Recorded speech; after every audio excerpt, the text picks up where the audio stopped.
Chapter 440. Jun Yixie didn't even look at Bai Yuqiao as he plucked out the needles one by one from his shoulder. "Where's master?" Bai Yuqiao circled in front of him and giggled. Beg me and I'll tell you." Jun Yixie had been in a bad mood recently. Hearing these words, he immediately raised his hand to slap Bai Yuqiao. Bai Yuqiao understood his senior brother all too well and had long since hidden far away. "Master's waiting for you at the harbor." Jun Yixie warned her with a fierce glare, then turned to look at the sea. He remained silent the entire way.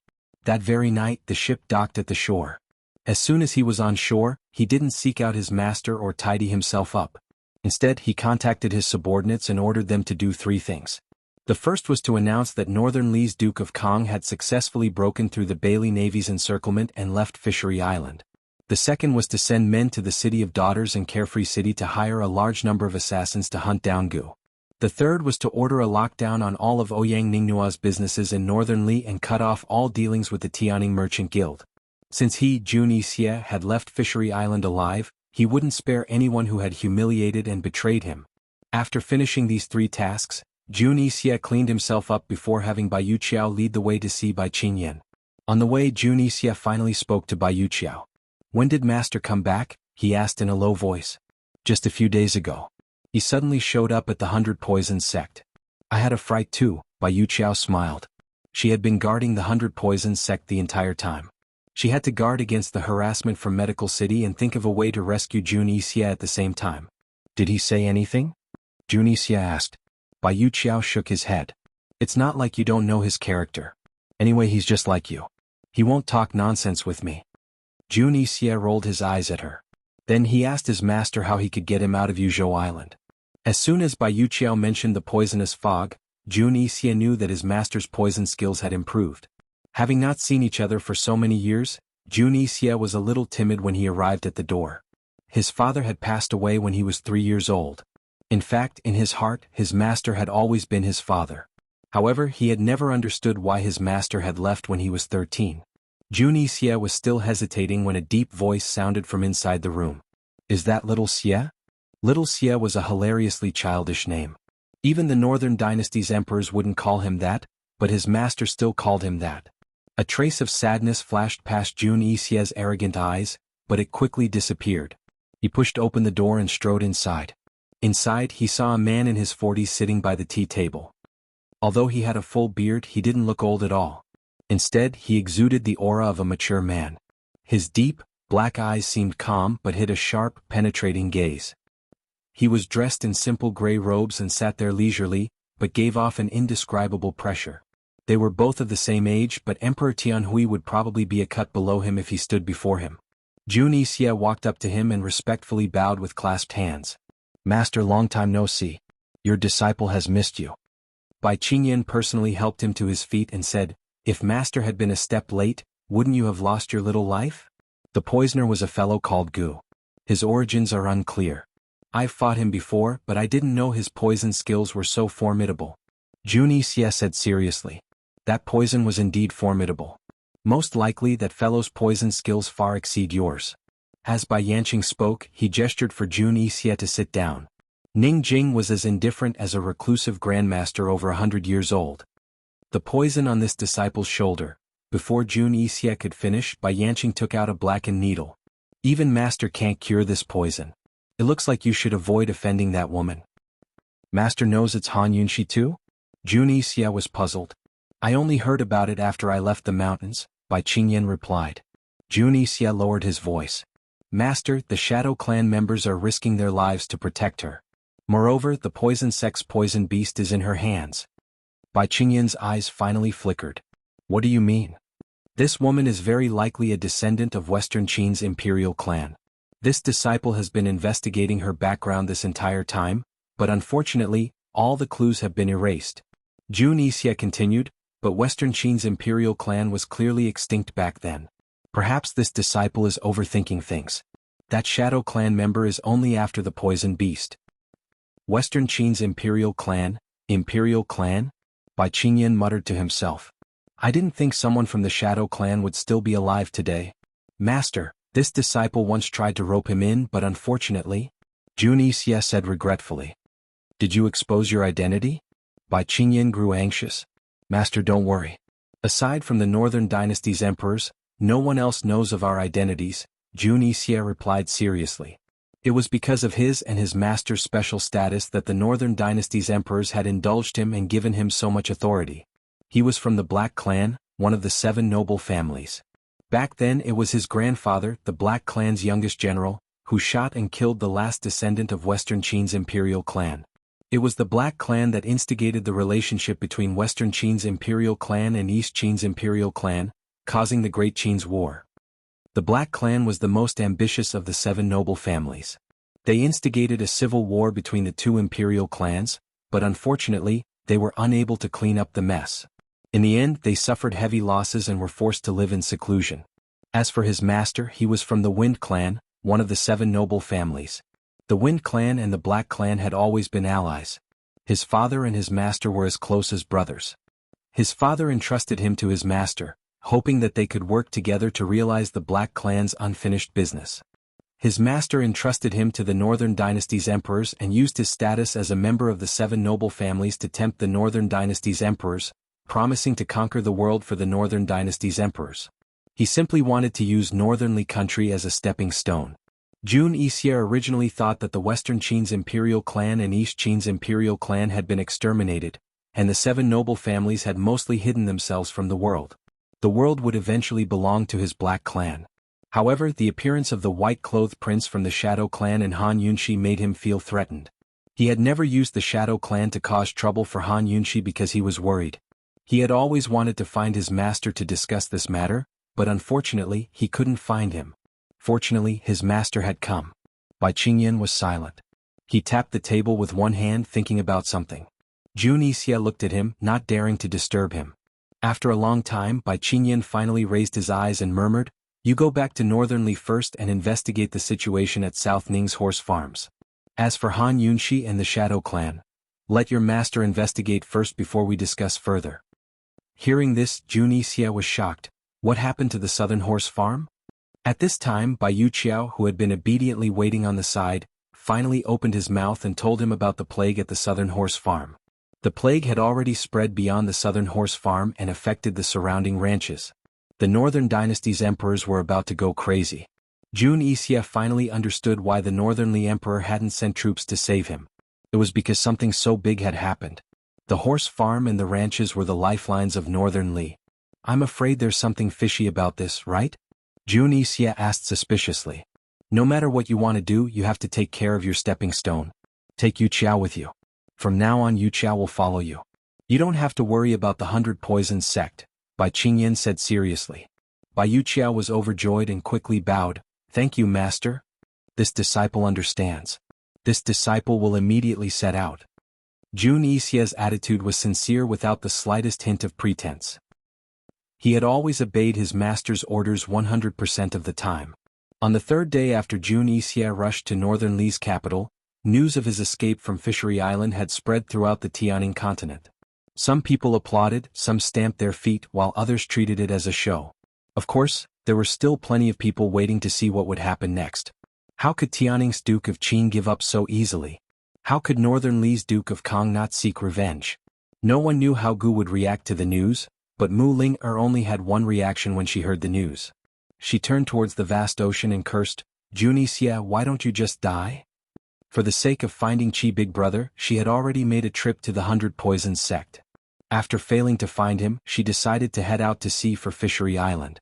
No matter what Qi Big Brother was planning or scheming, he'd come looking for Jun Yixie eventually. Who knew that Jun Yixie would escape before she even reached Fishery Island? If Jun Yixie escaped, then Qi Big Brother wouldn't come back. She was seasick. She'd spent a day on the sea, but now she'd wasted it. Now she had to turn back and chase after Jun Yixie's whereabouts. By now, Long Fei Yi and Han Yunshi had already reached Fishery Island.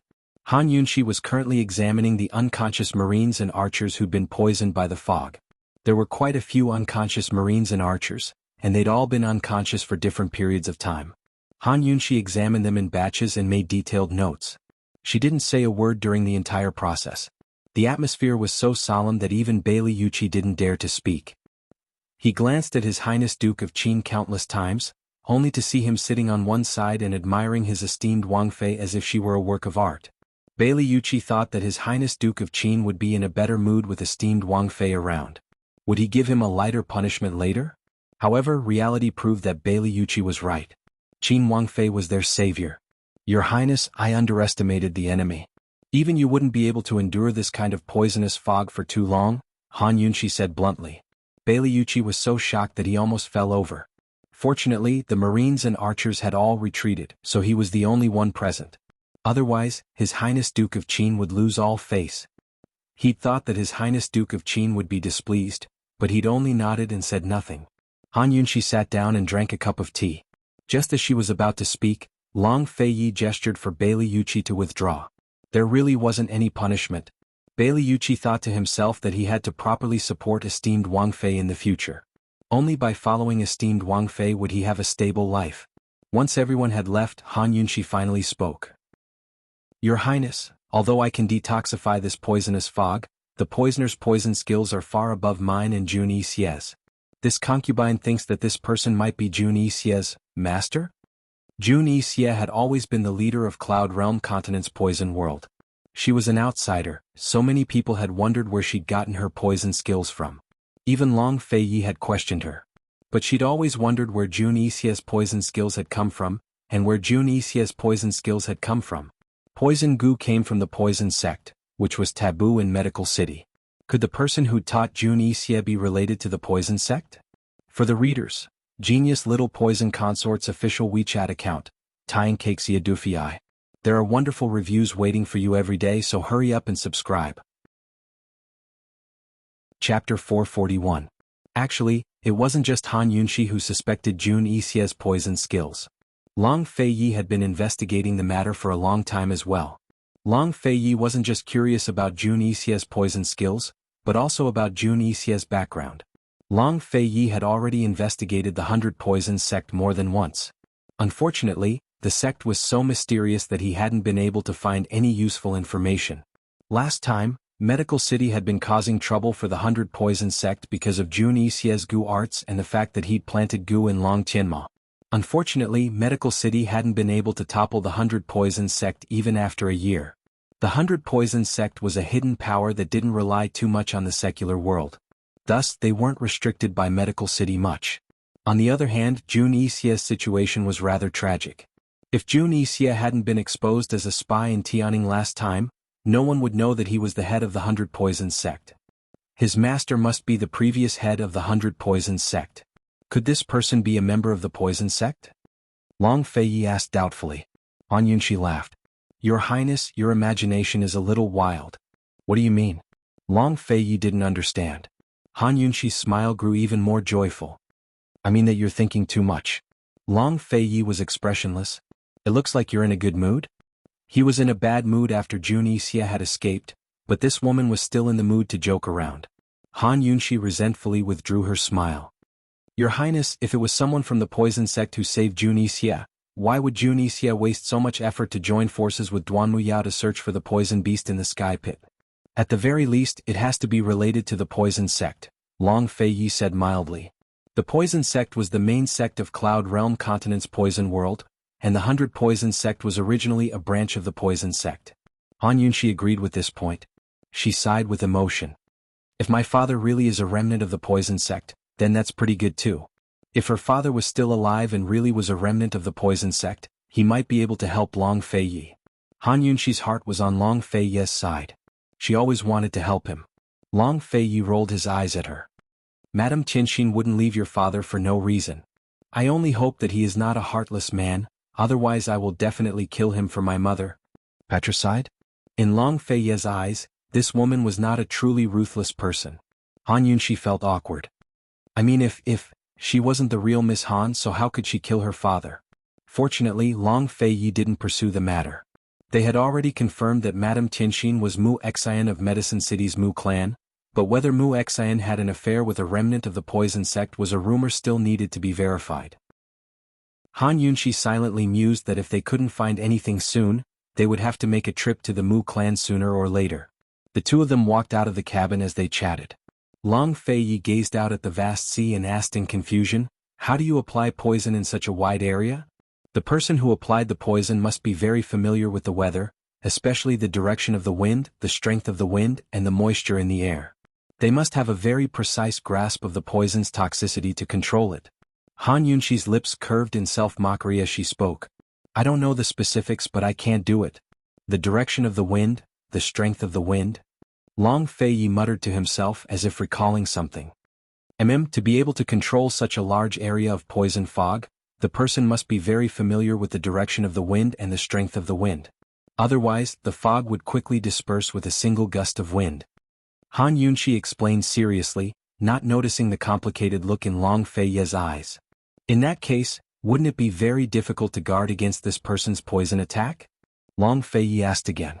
He needed to be more careful when it came to things he wasn't skilled in. That's not necessarily the case. To apply poison on such a large scale, one must pay attention to the right time and place. The person who set up the poison fog must have been guarding this area for a long time. If another poison fog were to appear, it would take a while more to guard this area. However, Jun Yixie has such a helper, so we really can't be careless in the future, Han Yunxi explained. Not long after, the mermaid soldier who had been following Jun Yixie returned. Your Highness, Jun Yixie came ashore at Northern Li's harbor. The one who saved him was a yellow-robed girl. When he reached Northern Li, it was difficult for this subordinate to follow him. The mermaid soldier replied truthfully. A girl? Long Fei was very surprised. About 16 or 17 years old, the mermaid soldier replied. The person who applied the poison and the person who saved him should not be the same person, Han Yunxi said, then hesitated for a moment before saying, Your Highness, it's time to retreat. Jun Yixie had already reached Northern Li, and the news had already been released. There was no use for them to stay here.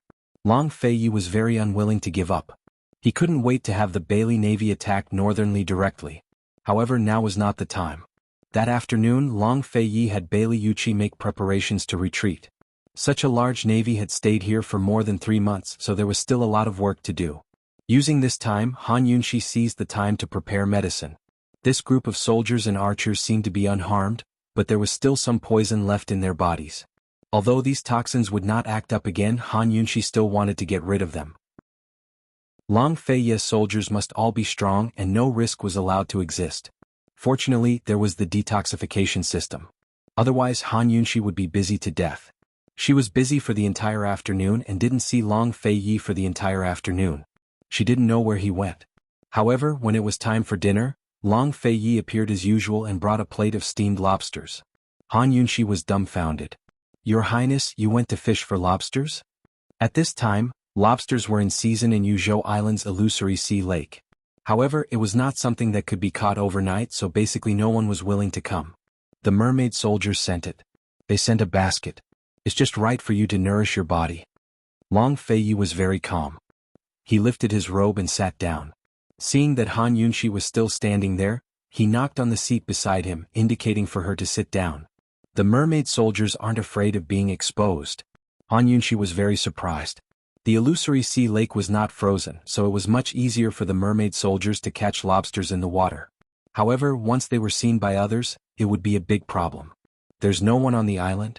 As Long Fei spoke, he picked up a piece of pink and chewy lobster meat. He originally wanted to put it in Han Yunxi's bowl, but seeing that she still wanted to say something, he directly stuffed it into her mouth. Han Yunxi, the foodie, immediately fell in love with it as soon as she ate it. Needless to say, the lobsters of Yuzhou Island lived up to their reputation. The meat was delicious and the texture was tough. Ordinary lobsters could not be compared to it. Anyway, it was fine as long as there was something to eat. It didn't matter where it came from.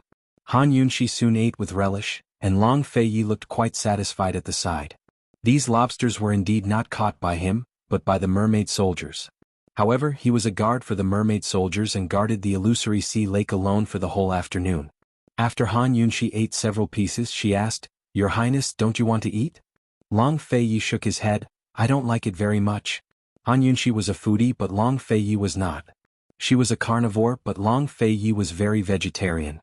It had to be said that it was quite a tragedy for a foodie to meet a person who had no requirements for food, because they had no common language in the things they liked the most. However, Han Yunxi did not feel sad at all because this guy who was not particular about food could always find a lot of things to nourish her body. Knowing Long Fei's habits, Han Yunxi did not persuade him anymore. Soon she finished a steamed lobster alone. She thought that the lobsters were very big, so a basket could only hold 5 or 6 of them at most. Who knew that she would have lobsters for every meal for the next few days? Besides steamed lobsters, there were also boiled lobsters, roasted lobsters, salt and pepper lobsters, spicy lobsters, minced garlic lobsters, and so on. In any case, by the time they returned to Tianning's capital city, Han Yunxi wanted to vomit at the sight of ordinary lobsters, much less ordinary lobsters. Unexpectedly, Long Fei Yi threw a lobster to the kitchens as soon as they returned to the Duke of Qin's estate and told them to stew an old hen. Just who was it that told Long Fei Yi that old hens were good for nourishing the body? Please stand out, esteemed Wang Fei promises she won't beat you to death. The head chef of the kitchens held a chicken in his left hand and a lobster in his right, his face bewildered. He didn't know where to start. In all his years as a chef, he'd never heard of lobsters being used to stew an old hen. What would it taste like if they were stewed together? The head chef had no idea what it would taste like, much less Han Yunxi. But before the head chef finished stewing, Chu Shifeng suddenly reported, "Your Highness, something's happened at the hidden pavilion. It's better if you make a trip there." Long Fei Yi didn't ask any questions, but told Han Yunxi to rest well before hurrying out the door. As soon as he reached the door, Chu Shifeng murmured, "Your Highness, Medicine Ghost Valley sent word that Bear Chuan's been looking for you. He says he wants you to go pick it up personally." So fast? Long Fei Yi was surprised. "I don't know what's going on, but Gu Qishao wouldn't dare to extort you." Chu Shifeng paused, then added, "Your Highness," esteemed Wang Fei sighed. Han Yunxi had asked Long Fei Yi about the 15th, but Long Fei Yi had told her that Gu Qishao hadn't found the medicine yet. Long Fei Yi paused, then simply said, "Let's go." Master and servant set out that very night for Medicine Ghost Valley. But as soon as they were far enough away, Gu appeared at the gates of the Duke of Qin's estate. This time he didn't climb over the walls, but openly knocked on the door with a large bag of items. But a group of guards appeared before the page boy who opened the door. His Highness Duke of Qin had ordered them to break Gu's legs as soon as he showed up. Gu swept his gaze around the room before chuckling. "Is this how your Duke of Qin's estate treats its guests? You're a guest too?" "Pa," the guard said bluntly.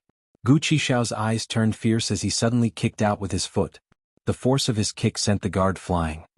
"If Han Yunxi wasn't here, I wouldn't have come even if Long Fei Yi begged me." "Impudence?" The leader of the guards roared angrily. More than a dozen guards behind him charged forward, while another dozen guards flew out from the side to surround Gu. A few guards wouldn't be able to beat Gu Qishao, but a large group of them could at least trample him a few times, right? Soon, Gu was surrounded by more than 30 guards and a fierce battle ensued. But it wasn't long before Han Yunxi's voice rang out. "All of you stop." The hibiscus garden was located in the deepest part of the Duke of Qin's estate. No matter how loud the commotion at the gates was, it wouldn't affect that area. Han Yunxi had just rejected the lobster stewed with chicken and lobster from the kitchens. She was hiding in Bailey Mingxiang's room, preparing to use the leftover charcoal from the explosion to conduct an experiment. Su Donglin had already gone to report before she even started. Note to the reader, 2 corrections. First, Juni Xier is from the Nether clan, not the Black clan. Yesterday I wrote the wrong clan name. Second, my master's name is Bai Yanqing. In 439, there are 2 places where I wrote Bai Yanqing. Chapter 442. If it was in the past, the Duke of Qin's hidden guards would never listen to Han Yunxi. But now, with her command, everyone stopped. Gu turned around from the encirclement and saw Han Yunxi standing at the doorway, slender and elegant. His murderous aura disappeared and was replaced with a smile. "Poison lass, long time no see. Did you miss Chi brother?" How long had it been since he last saw this lass? He was the only one who knew what was going on. Han Yunxi was also thinking about how long it had been since she last saw this fellow. She almost couldn't remember the last time she saw him. She almost believed that this fellow wouldn't pester her anymore. Han Yunxi walked over. "Long time no see. I thought I'd never see you again." "So you thought I was dead?" Gu's smile became even more brilliant as he walked towards Han Yunxi. The hidden guards didn't want to retreat, but they were even more afraid of offending this princess consort than before. If they offended her, who would speak up for them in front of His Highness Duke of Qin in the future? Han Yunxi stopped in front of Gu and looked him up and down. She sighed softly. "Ai, it's a pity that you're still alive." Gu looked very hurt as he stared at Han Yunxi. He shook his head and didn't speak. Han Yunxi didn't banter with him anymore. "Do you need something from this princess consort?" "There's nothing special about a princess consort. It's not nice to call yourself that." Gu said seriously. If there's nothing else, I'm leaving. You can continue fighting. Han Yunshi said and really turned to leave. Gu anxiously grabbed her hand in front of everyone. There's really something. Seeing this, everyone sucked in a breath of cold air. Han Yunshi flung his hand away as if she had been electrocuted. She angrily said, "Don't touch me or I won't be polite." Although he was used to being rejected, Gu's heart still skipped a beat. He clearly felt that this girl was different from before. Although she was angry when he touched her before, she wasn't this angry. This time, there was a trace of disgust in her anger. Why did this happen? Han Yunshi didn't believe that men and women shouldn't touch each other, but after being with Long Fei Yi for a long time, she unconsciously minded some things. Previously, she didn't think it was a big deal when they held hands. She just hated this guy's flirting. But now she actually felt guilty towards Long Fei Yi. She felt that she had done something wrong to him. She did not notice the disappointment in Gu's eyes as she urged, "If you have something to say it quickly." Gu had already recovered his smile. "This is an extremely important matter. Aren't you going to invite me to your residence to have a cup of tea before we talk? Please?" Han Yunshi was very generous, but she was puzzled in her heart. This guy really knew how to pick the right time. The moment Long Fei Yi left, he arrived right after. The shadow guard hurriedly came forward and whispered, "Esteemed Princess Consort, His Highness has instructed. Since you're a guest, I will naturally explain to His Highness." Han Yunshi did not treat Gu as an enemy in her heart. Moreover, Gu said that there was an important matter. The shadow guard could only move aside. Gu specially tidied up his luxurious red robes and followed Han Yunshi into the Duke of Qin's residence. The shadow guard seemed to have dispersed, but they were all secretly watching. Han Yunshi brought Gu to the guest hall and served him tea. Gu took a few sips. "This tea is just so. Han Yunshi directly asked the servant girl to remove the tea. She was too lazy to talk nonsense. "What's the matter? Can you say it now?" Who knew that Gu actually took out a tin of tea leaves? "Red Nanshan. I know you like to drink it, so I specially brought it over." Red Nanshan was a special black tea from the Heavenly Fragrance Tea House. It got its name because it was picked from the South Mountains of the Heavenly Fragrance Tea House. This was Long Fei Yi's favorite black tea. Han Yunshi had personally gone to the Heavenly Fragrance Tea House to pick these tea leaves. Because of this, she was kidnapped by Jun Yixie's subordinates. Since then, Gu had always mistakenly thought that Han Yunshi liked to drink these tea leaves. Wasn't the Heavenly Fragrance Tea House closed down? Where did you get it? Han Yunshi asked suspiciously. "From another tea house. The tea is the same. Try it." Gu was very attentive. When had Han Yunshi ever received anything from Gu? She directly avoided it. "What's the big matter? Are you going to tell me or not? I still have important things to do." Han Yunshi was indeed busy. She had already thought of a way to detect the explosives in the charcoal ashes. She only needed to do one more experiment to get the results. When Han Yunshi smiled at him, Gu smiled even more brightly. When Han Yunshi was angry at him, Gu was still able to smile. He opened the big bag that he had brought and mysteriously motioned for Han Yunshi to come over and take a look. "Good stuff. You definitely won't be able to imagine it." Han Yunshi was curious. She stood up and came over. Who knew that when she saw the things in the bag, she would be so disgusted that she wanted to vomit. Giant lobsters. She hurriedly ran away. Take it away, take it away. It's too disgusting." Gu looked puzzled and confused. "These are giant lobsters from Yuzhou Island. They're very nutritious. This young master was super lucky and only managed to catch 3 of them. He had originally planned to stay on Yuzhou Island for a month to fish for lobsters while poisoning Jun Yixie to death. Then he'd leave his corpse on the beach and throw it into the sea to feed the fish. If not for the fact that he wanted this last to eat something new, he would have stayed a few more days. Then he wouldn't have let Jun Yixie escape. Then he wouldn't have been chased down by multiple assassins before he even reached Tianning's capital. He had almost exposed his identity as a poison goo human in order to draw the assassins away. But this last was telling him that it was disgusting? Gu had no idea that Han Yunshi had been eating giant lobsters for nearly 10 days now. She was already disgusted at the sight of them, so he really felt hurt. He stared silently at Han Yunshi for a long time without saying a word. It was also at this moment that Han Yunshi saw the darkness in Gu's eyes for the first time. She gave him a probing kick. "Hey!" Gu Qishao glanced at her without a word, then quietly tied up the bundle. "That's the important matter you were talking about?" Han Yunshi asked. "Glutton, what's so important about eating?" Gu looked askance at her, his tone still doting. Han Yunxi exhaled when she saw that this fellow was finally responding to her. She asked seriously, Gu, seventh master, just what kind of important matter do you want to discuss with me? Gu chuckled. I don't want to talk about it now. Goodbye. So speaking, he picked up the large bag and turned to leave. Han Yunxi was flabbergasted. This should be the first time this fellow has left of his own accord. Could it be that he's really angry? Was he really angry because she rejected his giant lobsters? Han Yunxi didn't say a word the entire way to the door, but she couldn't help but burst into laughter. If she'd known things would turn out like this, she would have been more ruthless. If she'd angered this fellow, he might have stopped teasing her in the future. The shadow guards by her side were all puzzled as well. How could a demon like Gu leave so soon after coming in? Were their eyes playing tricks on them? Gu left the Duke of Qin's estate before turning to look at Han Yunxi. His long, narrow eyes were still smiling brightly. Poison lass, maybe next time. Next time we meet, it'll definitely be something big. There was a hidden meaning in his words. Even Han Yunxi, who didn't trust him, could tell that something was amiss. She chased after him. Gu, just what do you want? Can't you talk properly? Gu waved her back. Take care of your body and wait for me. Han Yunxi was even more puzzled. She wanted to ask more questions, but Gu had already used his lightness techniques to leave. Did something big really happen? What does he want to do? Han Yunxi muttered to herself. She couldn't help but feel that Gu Qishao was different this time. After Gu left, the shadow guard sent a messenger pigeon to Long Fei Yi. Long Fei Yi and Chu Shifeng were still on their way to Medicine Ghost Valley. As soon as he read the letter, Long Fei Yi was both unhappy and bewildered. Gu hasn't shown his face in ages. Your Highness, I just heard the news yesterday. The City of Daughters and Carefree City's top assassins are all hunting him down. I don't know who he's offended, Chu Shifeng replied. Long Fei Yi only smiled coldly. If he hadn't offended the City of Daughters and Carefree City, he would have paid a sky-high price to hire assassins to kill Gu long ago. Han Yunxi actually invited him in for tea. Very well, he'd settle the score when he got back.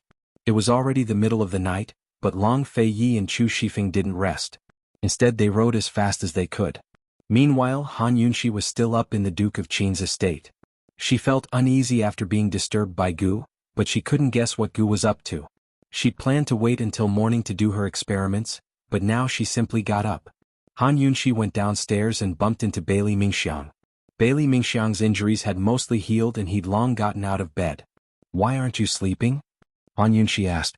I was thinking about things and couldn't sleep, Bailey Mingxiang said mildly. She'd heard about Jun Yixie's escape and knew esteemed Wang Fei had returned. She'd been looking for a chance to comfort esteemed Wang Fei, but esteemed Wang Fei had been too busy and hadn't gotten a chance to talk to her yet. If you can't sleep, then come help me. I've already figured out a way to check if there's any explosive residue in the charcoal ash. Guess what it is? Han Yunxi entered the study and placed porcelain bottles and plates on the table. Seeing esteemed Wang Fei like this, Bailey Mingxiang knew there was no need for words of comfort. This woman was much more optimistic and open-minded than she'd imagined. She followed her in and locked the door behind her. If the furnace explosion had been an accident, then there were only a few suspects. As long as they had evidence, they'd have to interrogate the culprit. Whether it was an accident or not, they'd have to look through the charcoal ash to find the proof. There were porcelain bottles on the table, some for charcoal ash, others for poison.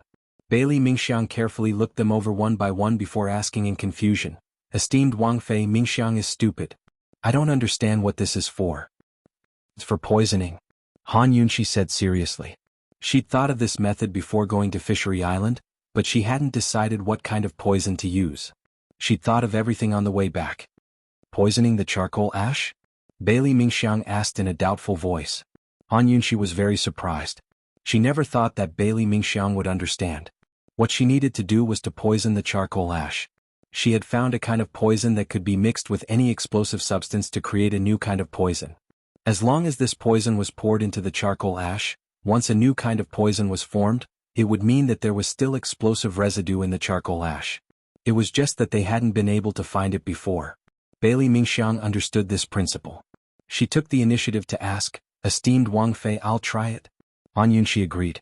Bailey Mingxiang carefully worked, pouring the poison into the charcoal ash. Very soon the charcoal ash and the poison turned into a paste.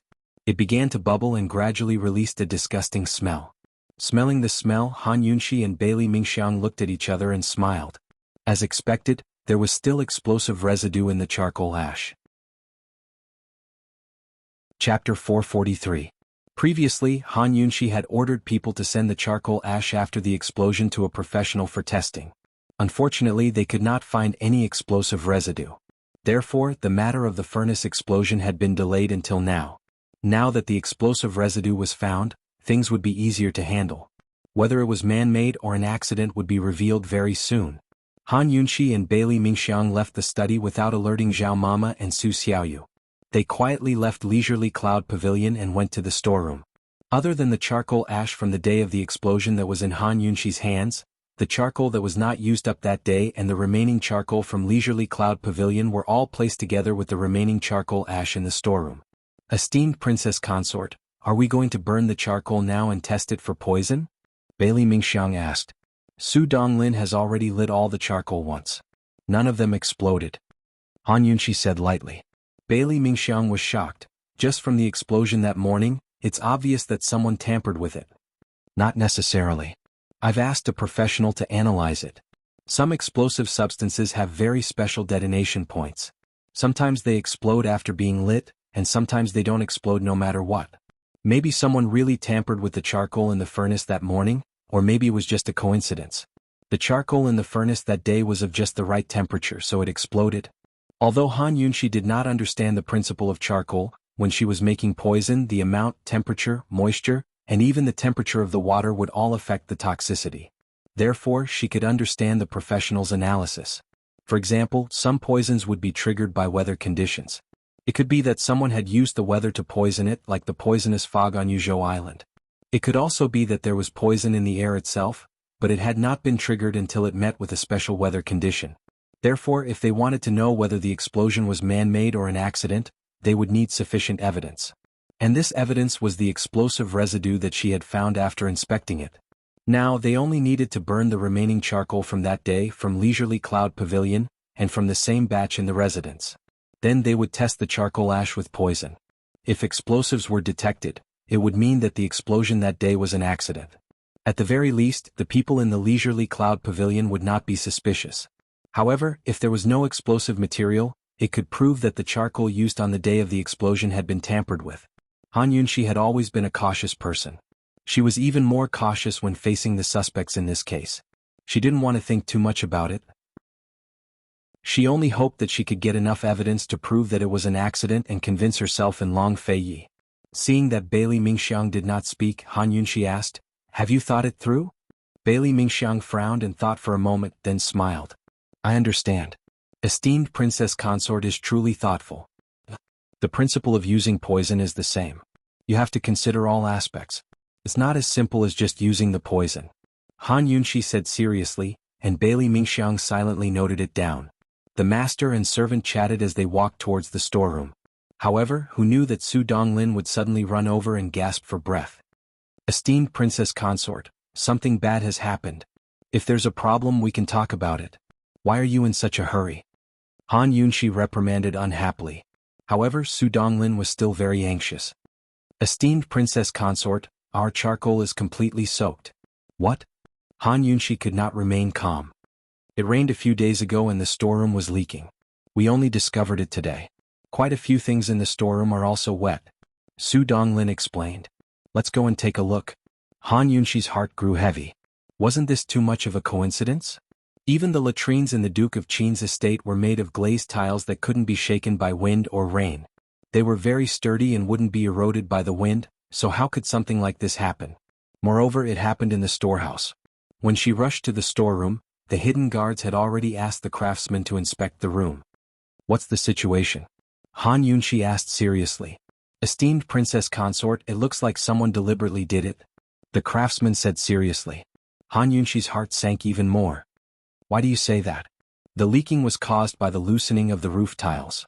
The area of loosening is quite large. Based on the loosening, someone took something from inside the room and did not step on the roof to loosen it." The craftsman answered truthfully. When these words came out, everyone was shocked. It was clear that someone had used the rainy day to destroy the charcoal. This person is quite skilled. Since they could enter, they did not directly destroy the charcoal. Instead, they used the heavy rain these past few days to create an illusion of an accident. This person's thoughts are quite deep, Bailey Mingxiang said. Since things had already gotten to this point, why would they still need to do a poisoning experiment? That explosion was not an accident. Someone had deliberately set it up. Destroying the charcoal like this was to destroy the evidence. She never thought that the culprit would not only commit a crime in her leisurely cloud pavilion, but also in the storeroom. Did anyone come to the storeroom these past few days? Han Yunxi asked seriously. The storeroom was not like other places. Aside from the person in charge of the storeroom, outsiders had to register to enter and leave. Su Donglin quickly presented the register. Han Yunxi flipped through the last few days and did not find Zhao Mama and Su Xiaoyu's names. Aside from Steward Luo and 2 manservants, there were no outsiders. Under normal circumstances, Zhao Mama and Su Xiaoyu would not come to the storeroom. Could it be that the suspects were not the 2 of them? Or perhaps there was more than one suspect. Even in the safest place, the Duke of Qin's manor, there were spies. Han Yunxi gently stroked the wet charcoal. Her heart flashed with a frightening light. Don't think that this princess consort can't find evidence just because it's wet. Coldly she said, don't make this matter public for now. No matter if it's 1 or 2 spies, this princess consort will not let them go. For the next few days, Han Yunxi continued to look for poisons. Poisons that would react with explosive materials in a certain humidity. Zhao Mama and Su Xiaoyu had not come to the storeroom, and the other servants had not been to the leisurely cloud pavilion.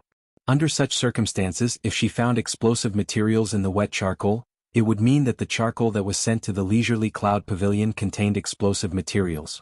Zhao Mama and Su Xiaoyu would not be suspects. On the contrary, if she did not find any explosive materials in the wet charcoal, then the suspects would not only be Zhao Mama and Su Xiaoyu, but also the people in the storeroom. Everything in the Duke of Qin's manor was normal. Han Yunxi had already deliberately announced that the explosion was an accident. Most of the servants also thought that it was an accident and that it had already passed. No one mentioned it again. Under the seemingly calm surface, the evidence and suspects had already taken shape. Han Yunxi and Bailey Mingxiang were seizing the time to look for poisons. At this time there was one person who was very nervous. This person was none other than Su Xiaoyu. She was very clear that the Duke of Qin's manor was so calm during this period, but it did not mean that the case had passed. The more Han Yunxi and Long Feiyi did not say anything, the more nervous she became. She could not escape. Sooner or later she would be caught. She knew that she had already been listed as a suspect and could not escape. Therefore she also smashed the pot that had already been broken. She had to strive to see Han Yunxi's back before she was caught. Unfortunately she did not have the chance. Previously Long Feiyi and Han Yunxi were often together, so she did not dare to make a move. Later Han Yunxi went out with Long Feiyi again, so she did not have the chance. She thought that no matter how Long Feiyi and Han Yunxi investigated the explosion case, she would first wet the charcoal. At least this would reduce their clues and buy herself some time. Moreover, without evidence, even if they suspected her, she could pretend to be pitiful and not admit to it. At lunchtime, the people in the kitchens delivered lunch as usual. As usual, Su Xiaoyu diligently rushed to receive the food before Zhao Mama. She took out a small piece of paper from under the rice basket, only to see a line of words written on it. The storeroom was discovered leaking rain last night. Seeing this, Su Xiaoyu was even more alarmed. Han Yunxi was still so calm when the storeroom leaked rain. Without a doubt, everything was done in secret. How far had Han Yunxi investigated? As she walked into the room she felt uneasy. Let me see what's good for lunch today. Zhao Mama's voice suddenly sounded. Zhao Mama had her suspicions about the explosion case, but after esteemed Wang Fei declared it to be an accident, she felt relieved. A complicated look flitted across Su Xiaoyu's eyes. She told herself that she had to act as soon as possible, otherwise she really wouldn't have a chance.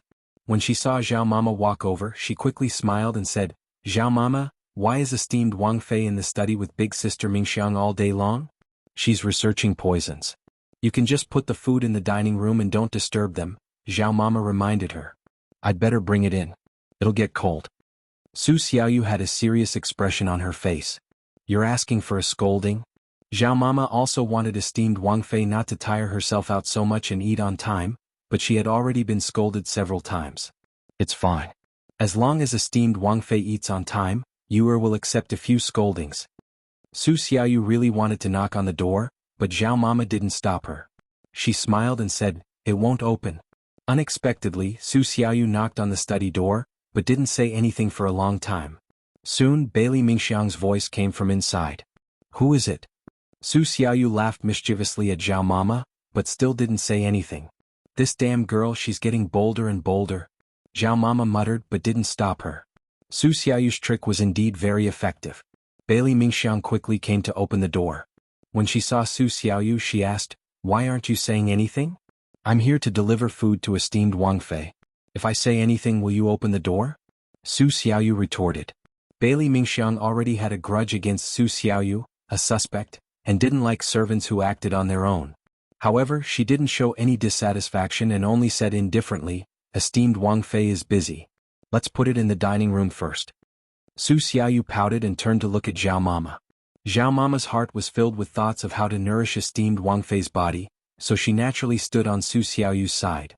She hurriedly stepped forward to help. "Mingxiang, esteemed Wang Fei's stomach won't be able to take it if she doesn't eat at this time. When His Highness blames us, everyone will suffer." Bailey Mingxiang absolutely didn't dare to refuse Zhao Mama's request when she mentioned His Highness Duke of Qin. His Highness Duke of Qin had been nourishing esteemed Wang Fei's body recently, and everyone in the prince's estate knew about it.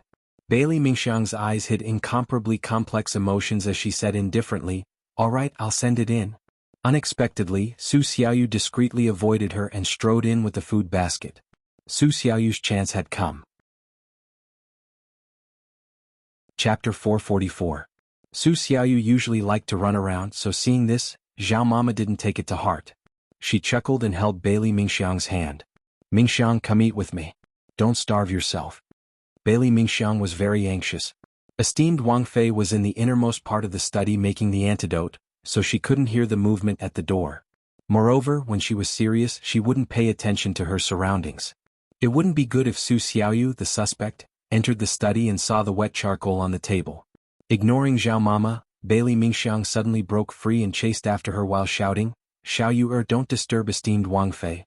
Esteemed Wang Fei is busy with something." Shouting like this would at least remind esteemed Wang Fei. However, it turned out that Bailey Mingxiang had underestimated Su Xiaoyu. Soon, a loud bang came from inside the room.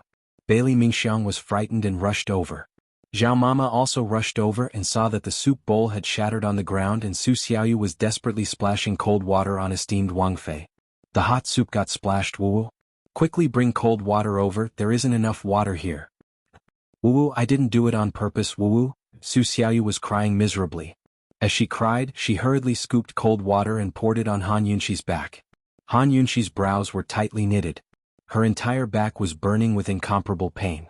Everything had happened so suddenly that she felt like she was in a dream. She was concentrating on making the antidote.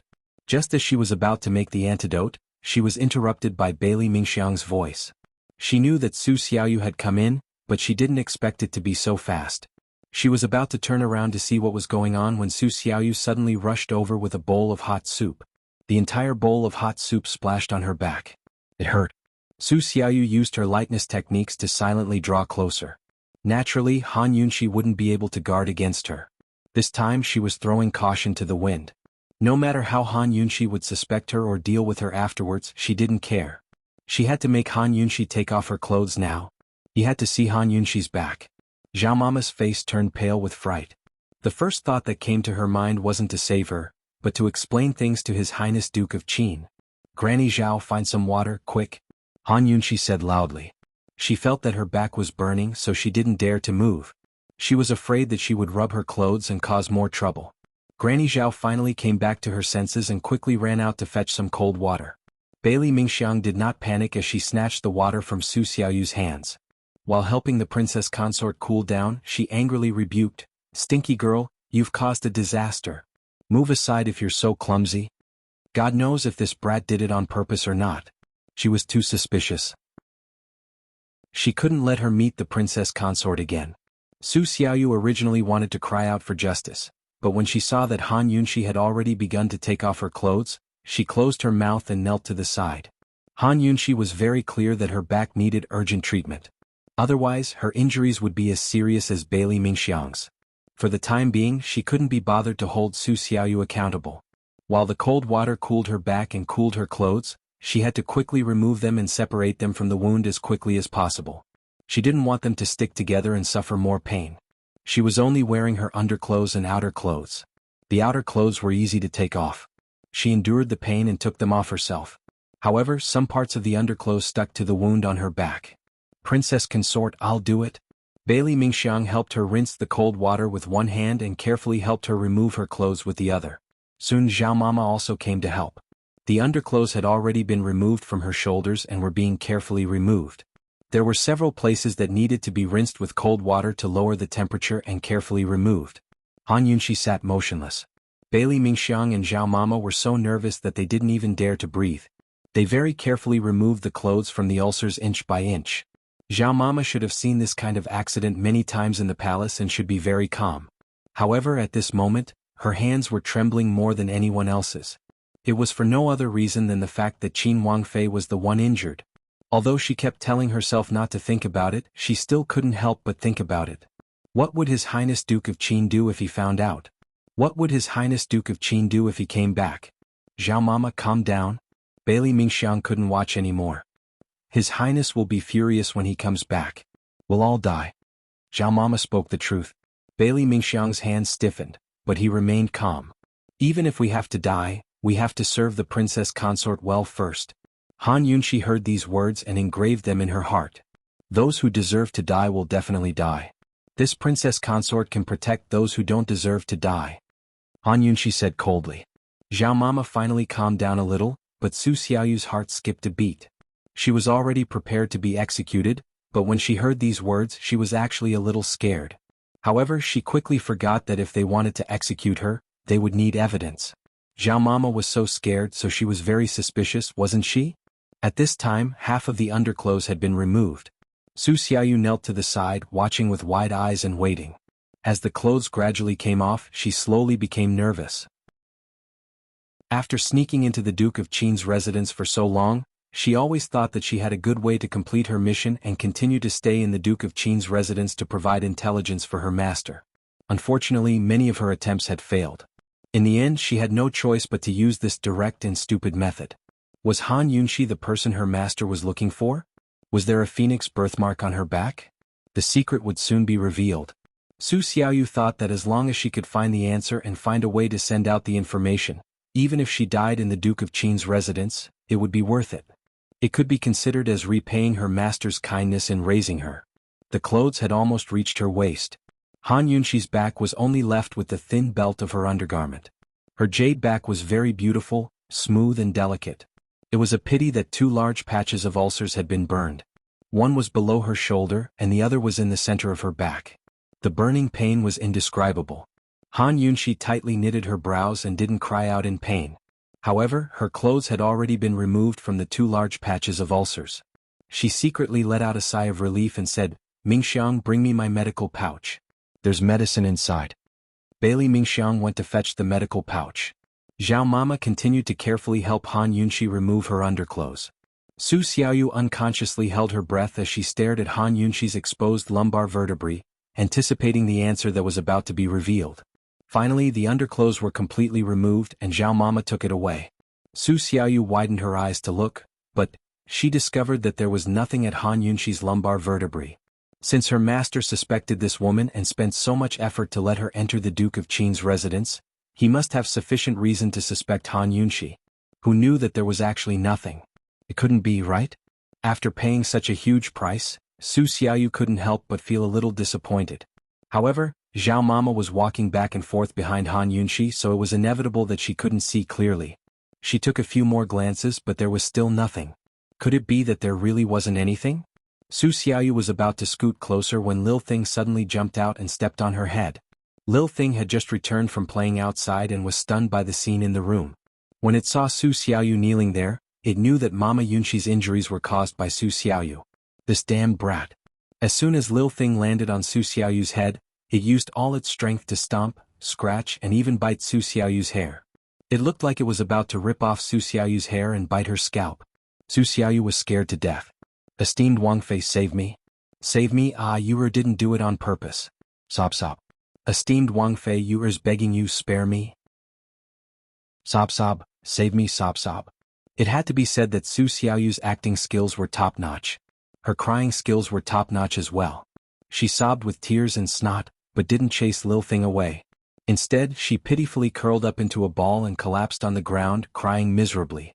Han Yunxi looked over. The last person she wanted to suspect was Su Xiaoyu. She was only 7.5 years old. But right now she was the biggest suspect. Today's burns were too strange. Esteemed Wang Fei, save me. Esteemed Wang Fei. Sob, I didn't do it on purpose, I really didn't do it on purpose. Su Xiaoyu curled up on the ground, crying and wailing with all her might. Lil Thing wouldn't let her go and pulled out a bunch of her hair with its claws. How could Zhao Mama know that the furnace explosion wasn't an accident? She didn't connect the two matters together. Seeing a child being tormented like this, she couldn't bear it. Esteemed Wang Fei, she wanted to plead for leniency, but when she thought about how she might not be able to escape this disaster, she didn't know how to plead. Lil Thing, just keep an eye on her. I'll deal with her myself. Han Yunxi finally opened her mouth. Even at this point, she still had a trace of hope in her heart. She hoped that the child she brought back out of goodwill was really just a child. Lil Thing immediately stopped and sat on Su Xiaoyu's head, waiting. Su Xiaoyu didn't dare to move, let alone look at Han Yunxi's back. Han Yunxi lay down on a warm couch. Once she lay down, Zhao Mama quickly pulled a silk blanket over Han Yunxi's waist. She couldn't catch a cold after being burned like this. Bailey Mingxiang hurriedly treated the wound and applied medicine. She had been served by esteemed Wang Fei before, so she had learned quite a bit. She was competent enough to do the job. Su Xiaoyu lay on the ground in the distance. She was certain that Han Yunxi didn't have a birthmark on her back. Bailey Mingxiang was focused and Han Yunxi was also silent. Zhao Mama inadvertently saw several plates of charcoal ash on the table and suddenly understood everything. She also fell silent. Originally, Leisurely Cloud Pavilion was the most relaxed and leisurely place in the Duke of Qin's manor. But now the atmosphere was tense and strange. It was so heavy that Zhao Mama couldn't breathe. Very quickly, Bailey Mingxiang finished treating and bandaging the two ulcers. Without needing Zhao Mama's help, Zhao Mama looked at Su Xiaoyu. Seeing Su Xiaoyu's pitiful little body, her sunken eyes dimmed. Esteemed Wang Fei, these two wounds have been treated. There are still some red areas. Although it's not a big problem, you should still apply some medicine. Bailey Mingxiang seriously asked. Han Yunxi only gave a faint sound of agreement. Bailey Mingxiang applied the medicine to the red areas and carefully examined them. She checked all the way down from the shoulder and saw that the waist was a little red. She carefully lifted the silk blanket. But who knew that when she lifted the silk blanket, she would immediately suck in a cold breath. Heavens, how could this be? Chapter 445. Bailey Mingxiang had never imagined that she would see something like this on esteemed Wang Fei's back. It was a birthmark of a phoenix spreading its wings. A phoenix feather birthmark. The birthmark was red, but the color was very light. If she hadn't been so close, she wouldn't have been able to see it. Bailey Mingxiang was stunned by the sight, her heart pounding wildly in her chest. This birthmark was incredible. If she remembered correctly, this phoenix feather was the unique birthmark of Western Qin's imperial family. When she was young, she had read about the phoenix feather birthmark in a secret history of the Great Qin Empire in the Tang sect. All the daughters of Western Qin's imperial family had a phoenix feather birthmark. This wasn't an open secret. Bailey Mingxiang had only read about it in a secret history. There were dozens of secret histories of the Great Qin Empire in the Tang sect, but she couldn't remember which one she had read about it in. However, she was certain that this was true. His Highness Duke of Qin and Aunt Ru had always paid close attention to the 7 noble families, but they hadn't paid much attention to the Western Qin's imperial family. This was because the Western Qin's imperial family had been exterminated. Many people knew that the last bloodline of the Western Qin's imperial family had been shot and killed by the Nether clan. The Western Qin's imperial family had truly become history. There was no need to investigate anything related to the Western Qin's imperial family. But why would esteemed Wang Fei have a phoenix feather birthmark on her body? Bailey Mingxiang didn't have time to think about why there was an orphan of the Western Qin's imperial family. She was such a calm person, but at this moment, her hands couldn't stop trembling. This matter was too serious. A birthmark couldn't be faked, so esteemed Wang Fei had to be an orphan of the Western Qin's imperial family. This identity was undoubtedly fatal to His Highness Duke of Qin. Unfortunately, His Highness Duke of Qin doted on this woman so much. Did His Highness Duke of Qin know that the phoenix feather birthmark was the symbol of the Western Qin's imperial family? Had he seen esteemed Wang Fei's birthmark before? And did esteemed Wang Fei know about it herself? Seeing that Bailey Mingxiang hadn't applied any medicine, Han Yunxi asked calmly, "What's wrong? Did my injuries scare you?" At this moment, Granny Zhao also turned her head and looked over. Bailey Mingxiang shuddered and hurriedly covered her with the silk quilt. "It's okay. I've applied medicine. I want to let the wound dry." As she spoke, she glanced at Zhao Mama. Seeing Zhao Mama's absent-minded appearance, she assumed that she hadn't noticed the faint birthmark when she was covering the princess consort with the quilt. However, even if she saw it, she would only treat it as an ordinary birthmark. She did not know anything about Western Qin. In fact, Han Yunxi's back was burned red all over. If it wasn't for Bailey Mingxiang's attention, he might not have noticed it. "You don't need to apply too much medicine in other places. It's fine," Han Yunxi said. However, these words allowed Bailey Mingxiang to confirm one thing.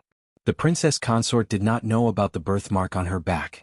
At least, she did not know the significance of this birthmark. Otherwise, esteemed Wang Fei would never have allowed her to apply the medicine so easily. Esteemed Wang Fei was the legitimate daughter of the Han family, the daughter of Lady Tianxing. Given Han Konggen's bearing, he didn't seem like a noble descendant of the imperial family. Lady Tianxing's mysterious origins were suspicious. Lady Tianxing had died in childbirth. She probably didn't have the chance to tell esteemed Wang Fei the truth. As Bailey Mingxiang pondered this, she became even more uneasy. She was in a dilemma. Should she tell this secret to the princess consort? If she did, what would the consequences be? If she didn't, what would happen? Esteemed Wang Fei was her savior. She was the first and only person in the world who truly cared about her. However, her identity as a member of the imperial family of Western Qin. The more Bailey Mingxiang thought about it, the more conflicted she became. She really didn't know what to do. However, she didn't only have esteemed Wang Fei to consider. She also had to consider His Highness Duke of Qin. Did His Highness Duke of Qin know about this secret? And should she tell His Highness Duke of Qin? If His Highness Duke of Qin didn't know about this birthmark, then as a subordinate she would have to tell him the truth, whether it was for public or private reasons. However, if she did, what would esteemed Wang Fei do? How would His Highness Duke of Qin treat esteemed Wang Fei? If His Highness Duke of Qin knew about this birthmark, then why did he dote on esteemed Wang Fei so much? If she rashly told him about this, would she be silenced? Just as Bailey Mingxiang was at a loss and feeling uneasy, Han Yunxi opened her mouth. "Mingxiang, go find Su Donglin and summon all the servants in the estate to the Sunset Pavilion. I'll be there soon." The furnace exploded and the storeroom leaked. "It's time to find out." Bailey Mingxiang secretly took a deep breath and told herself to calm down. She had to deal with the matter at hand first. "Esteemed Wang Fei, they can't escape. Lie down and heal your wounds first," she advised earnestly. "She won't die. If we don't get rid of the spy, it'll be like having a fishbone stuck in our throat. No traitors are allowed in the Duke of Qin's estate." Han Yunxi's voice was clearly louder. Su Xiaoyu, who was paralyzed on the side, didn't move at all. Her head was lowered, so it wasn't clear whether she heard her or not. Since esteemed Wang Fei was insistent, Bailey Mingxiang couldn't persuade her any further. She carefully dressed esteemed Wang Fei before leaving. Hidden guards couldn't come in as they pleased. With the little thing here, she could rest assured that Su Xiaoyu wouldn't be able to escape. As soon as she left Leisurely Cloud Pavilion, Bailey Mingxiang let out a long breath. She silently told herself to stay calm. She had to wait for His Highness Duke of Qin to return before deciding whether or not to tell him about the birthmark. Han Yunxi lay on the bed, her originally bright and lively eyes dimmed by 30% and became 70% deeper. Although the ulcer on her back had been treated in time and the burning sensation had lessened by a lot after applying medicine, it still hurt. The burning sensation and the tightness gradually spread from the wound to her entire back. The most important thing she needed to do now was to continue lying on the bed and wait for a day or two for the pain to subside before moving again. Moreover, she had to move carefully. However, the pain in her back was ultimately no match for the pain in her heart, just like how the wounds on her body were no match for the pain in her heart. After resting for a while, Han Yunxi endured the pain and resolutely got up. The poison to test the wet charcoal was almost ready. She had to continue. Since the explosion, this was the first time she couldn't wait to find out the truth. However, when she passed by Su Xiaoyu, Han Yunxi stopped and said indifferently, "Xiaoyu, was it an accident? If you confess, you will be lenient. If you resist, you will be severely punished." Su Xiaoyu was very surprised by these words. She didn't expect that Han Yunxi would still ask her this at this time. After the explosion, she had been worried that Han Yunxi wouldn't be able to find the culprit and would cut her and Zhao Momo down as the two most suspicious people and execute them. Now it seemed that she had overestimated Han Yunxi's heart. This woman wasn't a ruthless character. Su Xiaoyu didn't hesitate to raise her head and asked her back, "Esteemed Princess Consort, don't you believe me? Are you suspecting me?" Leniency for confessing and severity for resisting were all lies. She didn't believe this. Since Han Yunxi still didn't intend to directly judge her as the culprit, then she could make good use of Han Yunxi's soft-heartedness. A sneer flashed past Han Yunxi's eyes. She had asked deliberately. She also didn't believe in leniency for confessing and severity for resisting. Once she was guilty, no matter if she confessed or resisted, she would not let her off easily. She endured the pain and walked to the desk step by step to continue the unfinished work. Very quickly the poison was successfully concocted. All the servants in the Duke of Qin's manor, men and women, old and young, had gathered at the Sunset Pavilion in the garden. When Han Yunxi, Zhao Momo, and Su Xiaoyu arrived, there was a hubbub of voices as everyone was discussing spiritedly. When they saw esteemed Princess Consort arrive, everyone quieted down. Bailey Mingxiang and Su Donglin hurried over to help. Han Yunxi brought the charcoal ash, wet charcoal and poisonous liquid one by one on the stone table in the pavilion. A few days ago the furnace in Leisurely Cloud Pavilion exploded. Recently the storeroom leaked and the charcoal was completely wet. Also this Princess Consort was scalded today. These successive incidents, were they accidents or man-made? Are there any spies in the Duke of Qin's manor? How many? Today this Princess Consort will give everyone a definite answer. Han Yunxi's voice was not loud, but it had the power to intimidate people. She had the majesty of the Duke of Qin's manor's mistress. When her words came out, the entire crowd was in an uproar. Other than the explosion, no one knew about the other two incidents. They never thought that the peaceful Duke of Qin's manor would have hidden dangers. Su Xiaoyu stood to the side with a trace of ridicule in her eyes. Han Yunxi had brought this matter in front of everyone. Without a doubt, she wanted to use this opportunity to intimidate everyone and dispel any thoughts of betrayal. However, without sufficient evidence, it would be very difficult for her to convince everyone. Instead, she would become a joke.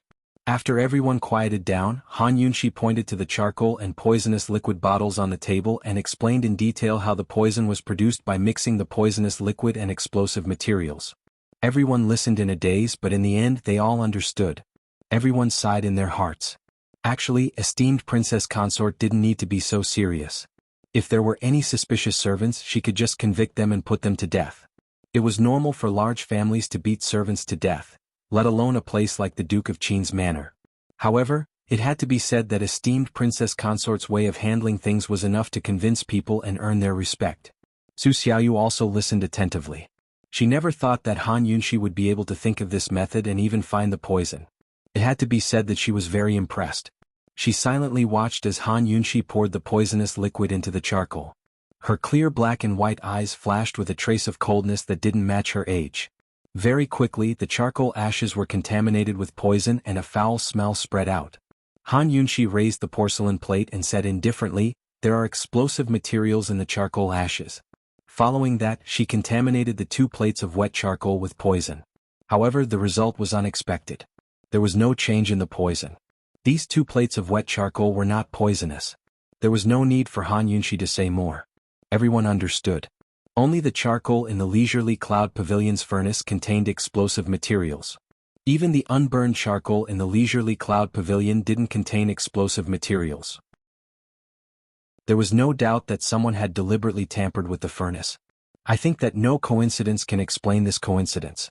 However, the rainwater in the storeroom leaked and soaked the rest of the charcoal. This is also not a coincidence. Han Yunxi's tone had always been very calm, but this calmness gave people an unfathomable feeling that made people fearful for no reason. Su Donglin stood up and said coldly, "The craftsman proved that the roof tiles in the storeroom were tampered with by someone in the room. Therefore, someone deliberately destroyed the charcoal." Once these words were said, everyone couldn't hold back and began to talk. They never thought that there would be a spy in the strict and well-guarded Duke of Qin's mansion. Su Xiaoyu's eyes still flashed with a cold smile. So what if Han Yunxi found out about this?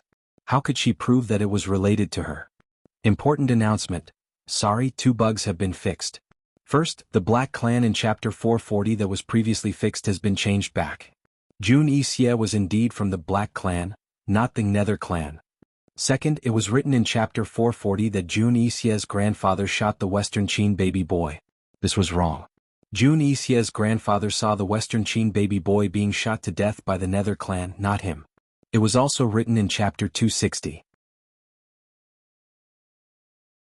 Chapter 446. In the midst of the uproar, Han Yunshi raised her hand and everyone quieted down. However, at this time, someone couldn't help being curious and asked, "Princess Consort, who is the traitor?" Who would have thought that Han Yunshi's calm voice would suddenly turn cold? There are only a few people that have been in and out of the warehouse these past few days. Come, bring them all in. The secret guards brought in 6 servants.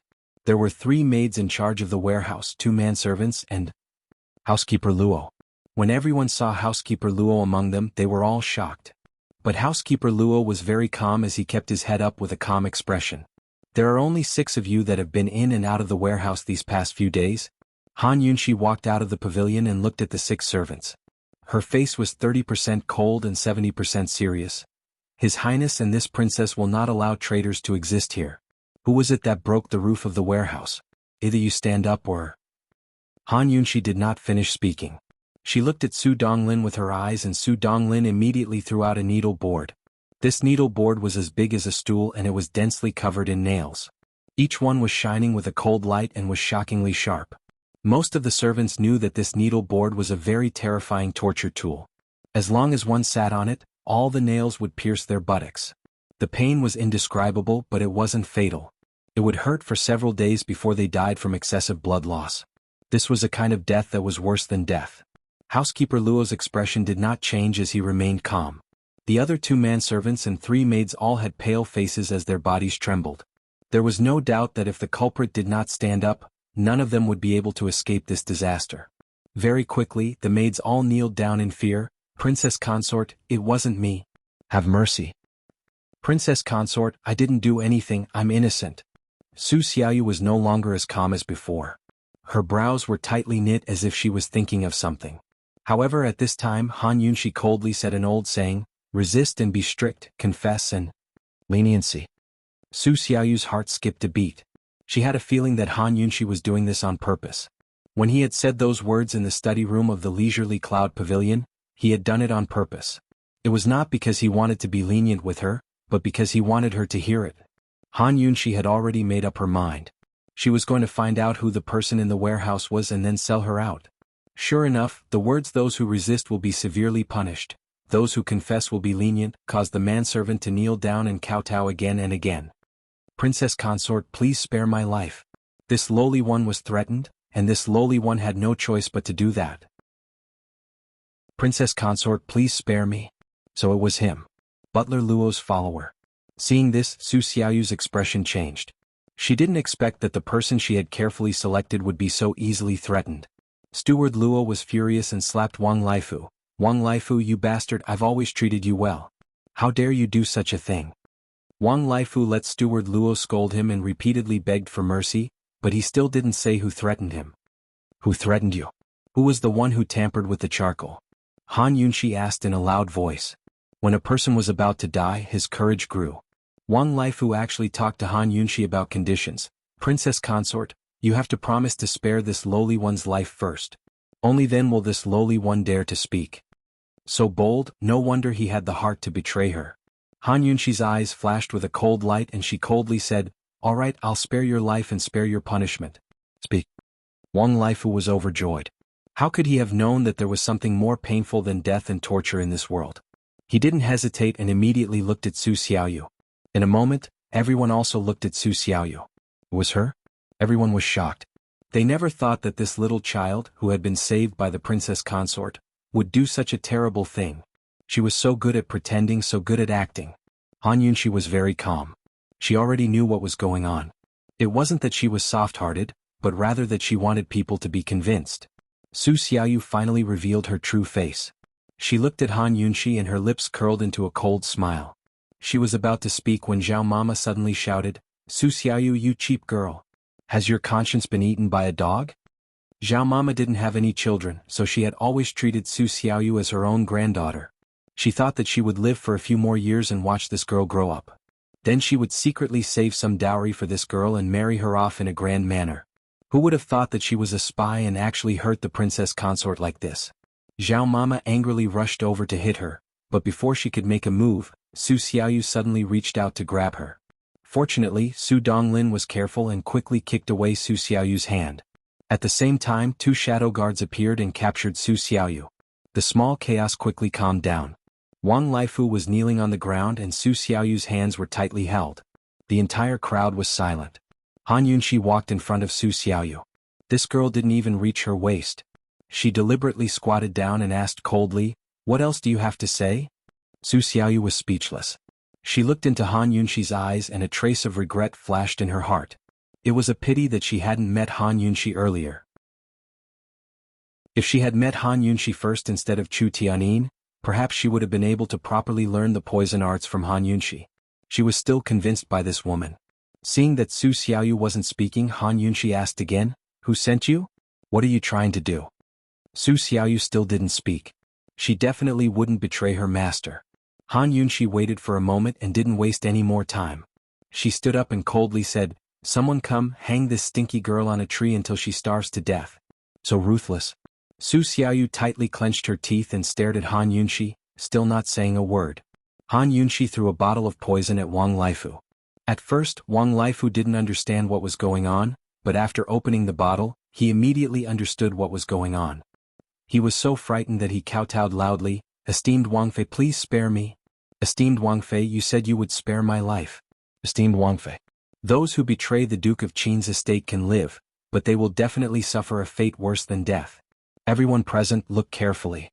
This Wang Fei will definitely not beat or scold anyone for no reason, nor will she wrongly accuse anyone. However, if this Wang Fei finds out, this will be the outcome." As she spoke, she immediately ordered, "Su Donglin, feed him the poison." Wang Laifu was so frightened that he actually wanted to run away. However, he was just a servant. No matter how strong he was, how could he deal with a professional hidden guard? Su Donglin quickly forced the entire bottle of poison down his throat. When he let go of Wang Laifu's mouth, Wang Laifu spat out a mouthful of black blood. Following that, the skin on his face began to fester, bit by bit, piece by piece. This Wang Fei promised him to spare his life. However, if he can't take it and wants to die, then don't blame this Wang Fei.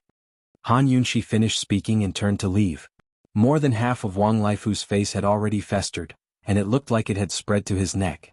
Everyone present watched with disgust and fear. Thinking back to the words that esteemed Wang Fei had just spoken, everyone's heart was filled with reverence. Yes, it was reverence, respect and fear. This woman's words and actions were completely different from other masters. She made people wholeheartedly accept her and respect her. At the same time, her cleverness and ruthlessness also made people timid and fearful. Even when facing His Highness Duke of Qin, everyone only felt fear.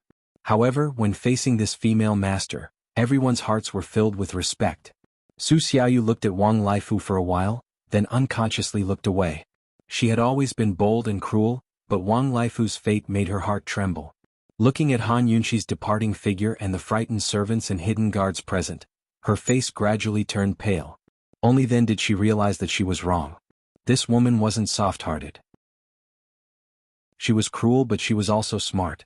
She had used this case to intimidate everyone in the Duke of Qin's estate. In the future, it would be impossible to bribe or threaten the servants of the Duke of Qin's estate. Soon, Su Xiaoyu was hung by Su Donglin on the tallest tree in the Duke of Qin's estate. The crowd gradually dispersed. Wang Laifu struggled under Su Xiaoyu's feet, letting out anguished howls. Su Xiaoyu didn't dare to lower her head, afraid that she would become the next Wang Laifu. When there was no one around, she raised her head and fiercely spat out a hidden weapon into the air. The hidden weapon flew very, very high before exploding in the air, releasing a dazzling white light. The hidden guards in the shadows naturally saw it, but they didn't stop her. Esteemed Wang Fei was only keeping this stinky girl hanging. She must be using her to lure out the master behind her. Han Yunxi indeed had this idea. Unfortunately, she and the hidden guards were both wrong. At this time, a hidden spy near the Duke of Qin's estate saw the signal. After waiting for a while, he hurriedly retreated to report to Chu Tianyin. Reporting to Master, Su Xiaoyu sent out a white light signal. Chu Tianyin guessed that something had happened to Su Xiaoyu, but he never expected that Su Xiaoyu would send out a white light signal. His handsome brows knitted tightly as he asked seriously, "Did you see it clearly?" This subordinate saw it very clearly. It was our signal. It was a white light. The spy replied truthfully. Chu Tianyin seemed to have suffered a huge blow. He fell heavily into his chair and shook his head repeatedly. How could this be? How could? He had arranged for Su Xiaoyu to infiltrate the Duke of Qin's estate, so he had made sufficient preparations. Letters of various colors represented all kinds of unexpected situations. Even if Su Xiaoyu was at death's door, she still had to think of a way to send out the information she received. And the white light represented futility. It meant that Su Xiaoyu had seen Han Yunxi's back. Han Yunxi didn't have a phoenix birthmark, so she wasn't the person their Chu clan was looking for. His Chu clan was one of the 7 noble families, the Nether clan. The Nether clan that had shot and killed the infant of Western Qin's imperial family. At that time, many of the 7 noble families had seen the scene of the shooting. However, only the Shadow clan knew that the infant wasn't of the imperial family's bloodline, but a substitute. The last descendant of Western Qin's imperial family was a baby girl. In order to preserve her status, the imperial concubine had swapped the baby girl and adopted a baby boy. In order to protect the baby girl, the Nether clan had misled the East Qin imperial family and the other nobles into thinking that Western Qin had been destroyed. Therefore, they staged a show and pretended to betray Western Qin's imperial family by sending troops to kill the infant boy. Back then, the baby girl had wandered among the commoners and disappeared in the chaos of war. For more than 100 years, the Nether clan hadn't given up on searching for her. Unfortunately, they hadn't found any clues. They had only found out by chance from a wet nurse that the Han family's legitimate young miss had a phoenix symbol on her back. That was why they had come all the way here. The daughter of Western Qin's imperial family must have a phoenix birthmark on her back. They had only found this clue after 100 years, but now they were telling him that Han Yunxi wasn't.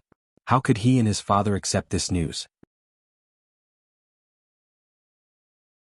Chapter 447. Han Yunxi wasn't the orphan of Western Qin's imperial clan. This news wasn't just a blow to Chu Tianyin, but the entire Chu clan. When Chu Tianyin first took over the investigation, his father had given him 3 years. He thought that was more than enough time to find the orphan of Western Qin's imperial clan and spread his influence into Tianning. Now that the trail was broken, where was he supposed to find another one? Seeing his master fall silent, the scout knew that the wisest thing to do now was to withdraw. Still, he couldn't help but muster up the courage to probe further. Master, they've hung little Yu'er from a tree. Without a doubt, they were trying to lure people to rescue her. Although it was a trap, the master had single-handedly raised little Yu'er. He'd spent so much time and effort on her as well. It would be a pity to abandon her, but a heartbreak to lose her. His master had plenty of useful subordinates, but he couldn't find anyone as smart and experienced as little Yu'er, who wouldn't raise suspicions. Helpless, no one could tell whether Chu Tianyin was feeling sad or not. He promptly ordered, "Withdraw everyone and cancel all operations for the time being." He had planted plenty of spies around the Duke of Qin's estate and had been looking into the backgrounds of the servants there, hoping to buy them off. It was better to bribe the Duke of Qin's men than to send in new recruits. But now that news of Su Xiaoyu had spread, he had to withdraw. He still wanted to stay in Tianning's capital city. Although the news of the orphan of Western Qin's imperial clan was lost, his little sister Chu Qingge was still in the palace. She was still Emperor Tianhui's sweetheart. At the very least, he had to help Chu Qingge secure the position of Tianning's empress. The Nether clan's Chu clan had 2 missions on their shoulders. One was to find the imperial bloodline, while the other was to help Western Qin revive the Great Qin Empire. As soon as the scout heard the orders, he knew that Su Xiaoyu was beyond saving.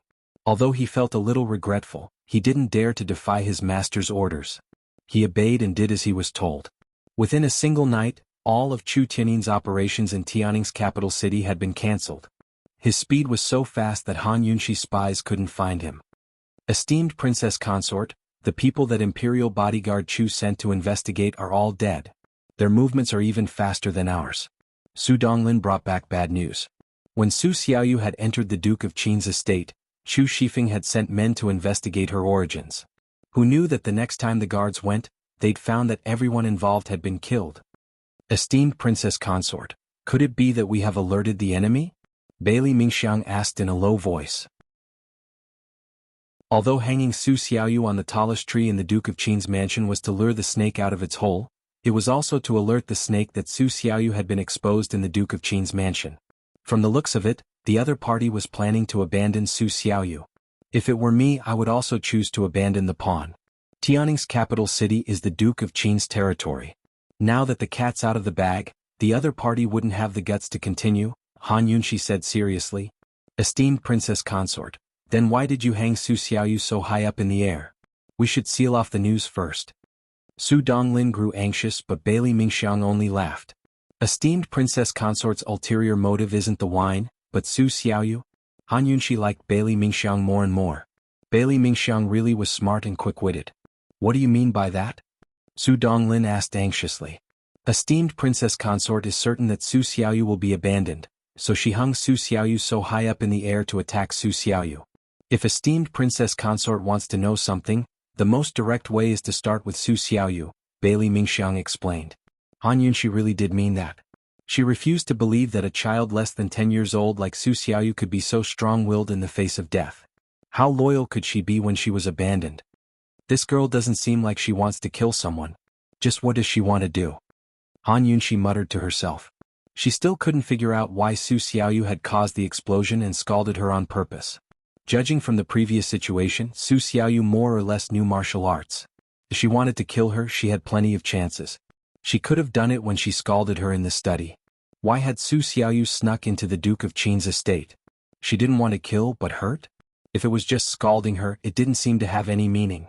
Esteemed Princess Consort, who was there when you saved Su Xiaoyu? Bailey Mingxiang asked. Chu Qingge and Mu Ling-er. Han Yunshi had long considered this question. Back then Chu Qingge had hit Su Xiaoyu. Mu Ling-er couldn't stand the sight of it and had stepped in to help her. She'd gone to save Su Xiaoyu purely by chance. She hadn't gone to that restaurant on purpose. She remembered that she and Zhao Mama had gone out to buy jewelry that day and happened to pass by that restaurant for a meal. Now that she thought about it, Su Xiaoyu must have been waiting at that restaurant for ages. Even if she and Zhao Mama hadn't gone in that day, Su Xiaoyu would have made a big deal out of it and brought it to the streets so she'd run into her. In that case, had Chu Qingge and Mu Ling-er been used by someone at that restaurant? Or was one of them Su Xiaoyu's accomplices? Both of them have a grudge against esteemed Princess Consort, right? Bailey Mingxiang asked next. All right, Han Yunshi felt a little embarrassed at Bailey Mingxiang's words. She'd only been in Tianning for a short while, but she'd already offended so many people that they could line up to the city gates. Both of them are suspicious, but...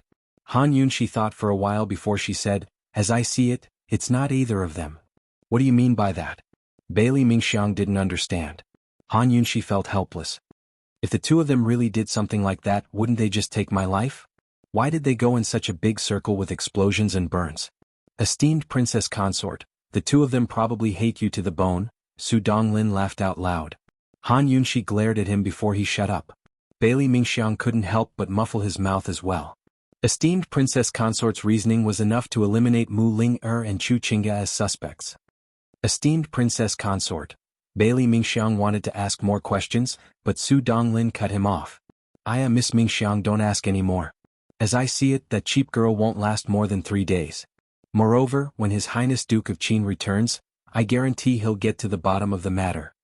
Bailey Mingxiang's eyes flashed with helplessness before he shut his mouth. Han Yunshi didn't say anything but looked towards the flower gardens. In the distance, she could see Su Xiaoyu's frail body hanging high in the air like a falling leaf, desolate and bleak. She really couldn't figure out why that girl had come. She'd already reported the news to Long Fei Yi, but she didn't know where the Long Fei Yi was right now or when he'd return. After standing there for a while, Bailey Mingxiang urged, Esteemed Princess Consort, it's time to change your dressing. In reality, Bailey Mingxiang didn't really care about Su Xiaoyu's situation. Her mind was filled with the matter of the phoenix birthmark. Before His Highness Duke of Qin returned, she had to make up her mind whether or not she should tell him. At this time, Su Xiaoyu was so hungry that her entire body was weak. Her hands were tied behind her back as she hung from a tree, her body curled up and her head bowed. She knew very well that her master would not come to save her, and she had already thrown her life away. However, after waiting for 2 days and seeing that there was no movement from her master, she could not ignore the sadness in her heart. Her master really didn't want her anymore. She was picked up by her master and raised by him. She'd always treated him like her own older brother. Although she knew that she'd have to repay his kindness with her life one day, she still couldn't accept it when that day really came. What was his master doing at this moment? Did he miss her? Could he really bear to part with her? It had been so long since she'd seen him. She really wanted to see him one more time. She knew that Han Yunxi didn't just want to starve her to death. The festering Wang Laifu begging for death was Han Yunxi's warning to her. Moreover, Long Fei Yi hadn't returned yet. Heaven knows how long Fei Yi would torment her when he did. Su Xiaoyu thought it over for a long time before she secretly made a decision. She'd wait a little longer and endure for a few more days. If her master really didn't come to save her, then she'd only have one path left, and that was suicide. Su Xiaoyu feared Long Fei Yi the most, but Long Fei Yi still hadn't received any news. When he and Chu Shifeng went to the Medicine Ghost Valley, they'd only told Tang Li to take care of him. None of the other guards could get in touch with him. There were some things that Long Fei Yi kept under wraps that even his own guards didn't know. Tang Li had received news of Han Yunxi's burns as soon as he arrived, but he didn't report it to Long Fei Yi. He trusted that Han Yunxi had the skills to deal with the plot and capture the spy. Long Fei Yi and Gu Qisha were going to the Medicine Ghost Valley to get medicine. They couldn't afford to be disturbed. After all, this matter had dragged on for far too long. Of course, Tang Li still had his own selfish motives. He wanted nothing more than for Long Fei Yi to hurry up and get the antidote so he could save Mute Granny. Only then would he be free. He'd finally escaped his marriage and gained his freedom, but had been forced to stay by this deaf and mute Granny's side for half a year. He didn't dare to voice his anger, but he felt sullen. Long Fei Yi and Chu Shifeng arrived at the Medicine Ghost Valley on time, but Gu Qisha was late. Long Fei Yi had never been so patient before. He waited for 2 whole days in silence before Gu Qisha finally showed up. "Where's the stuff?" Long Fei Yi got straight to the point. But Gu Qisha only said, "Where's esteemed Wang Fei? Why didn't she come with you?" Long Fei Yi had been planning to hide everything from Han Yunxi, but Gu Qisha had let the cat out of the bag last time and caused him a lot of trouble. Now Gu Qisha's question only made him even more unhappy. His voice grew cold as he asked, "Where's the stuff?" Gu Qisha was very generous. He took out a brocade box from his robes and opened it. "Here?" Long Fei Yi had done his homework before coming here. He took the box and examined it carefully before confirming that it was the real deal.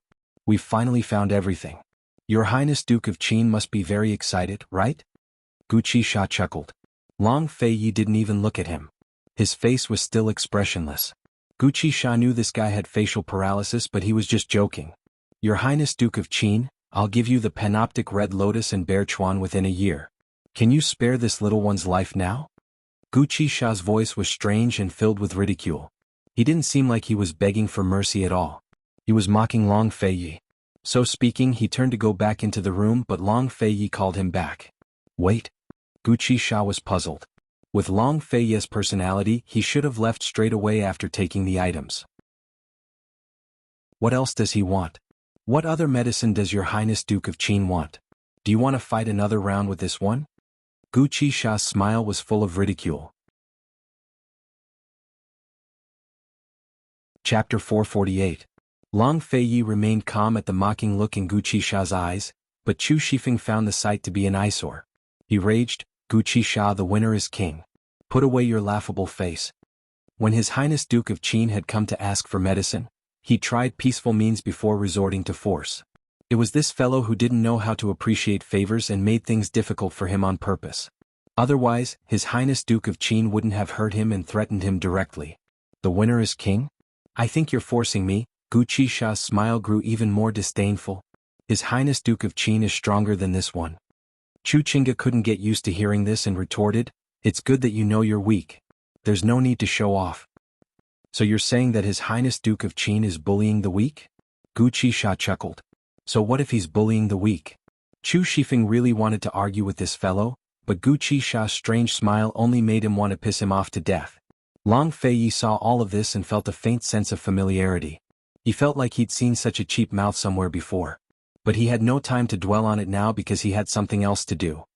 "Long Fei Yi, how can your lordship be sure that this Bear Chuan is real?" he asked. Leaving aside Gu Qisha, even Chu Shifeng was surprised. Both of them assumed that Long Fei Yi had something important to do. But instead he asked if the Bear Chuan was real. "Didn't you already inspect it?" "What, you're only asking if it's real now that you've accepted it?" Gu Qisha asked unhappily. Although Chu Shifeng didn't speak, he didn't understand either. His Highness Duke of Qin had written at least 10 letters to Medicine City's Wang Gong before coming here. He'd asked about the bear chuan, panoptic red lotus, and serpent fruit in detail, as well as how to make the antidote for broomcorn millet poison. Each letter was a dozen or so pages long. Chu Shifeng had read 2 or 3 of them, but couldn't understand why His Highness Duke of Qin was so specific about the antidote. Couldn't he just get it and make it? Even if he didn't make it for esteemed Wang Fei, old Yao had said that any poison's master could make the antidote as long as the medicine was real. Since His Highness Duke of Qin knows so much, he should be able to tell if the bear chuan is real or fake. Furthermore, even if Gu Qisha didn't want the medicine Ghost Valley anymore, there was no reason for him to use a fake to trick them even though it hadn't even been a year. This prince does not understand these things, so how would I know if they are true or false? Long Fei Yi said. Hearing this, Chu Shifeng realized something was off. Still, he couldn't figure out what His Highness Duke of Qin was planning, so he could only keep quiet. The bear chuan that Gu Qisha had taken out was the real deal, so he couldn't bring himself to laugh at being doubted like this. There's only one bear chuan. If you don't believe me, then forget it. Go find someone else. At this time, Long Fei Ye's lips curled into a mocking smile. What if I don't?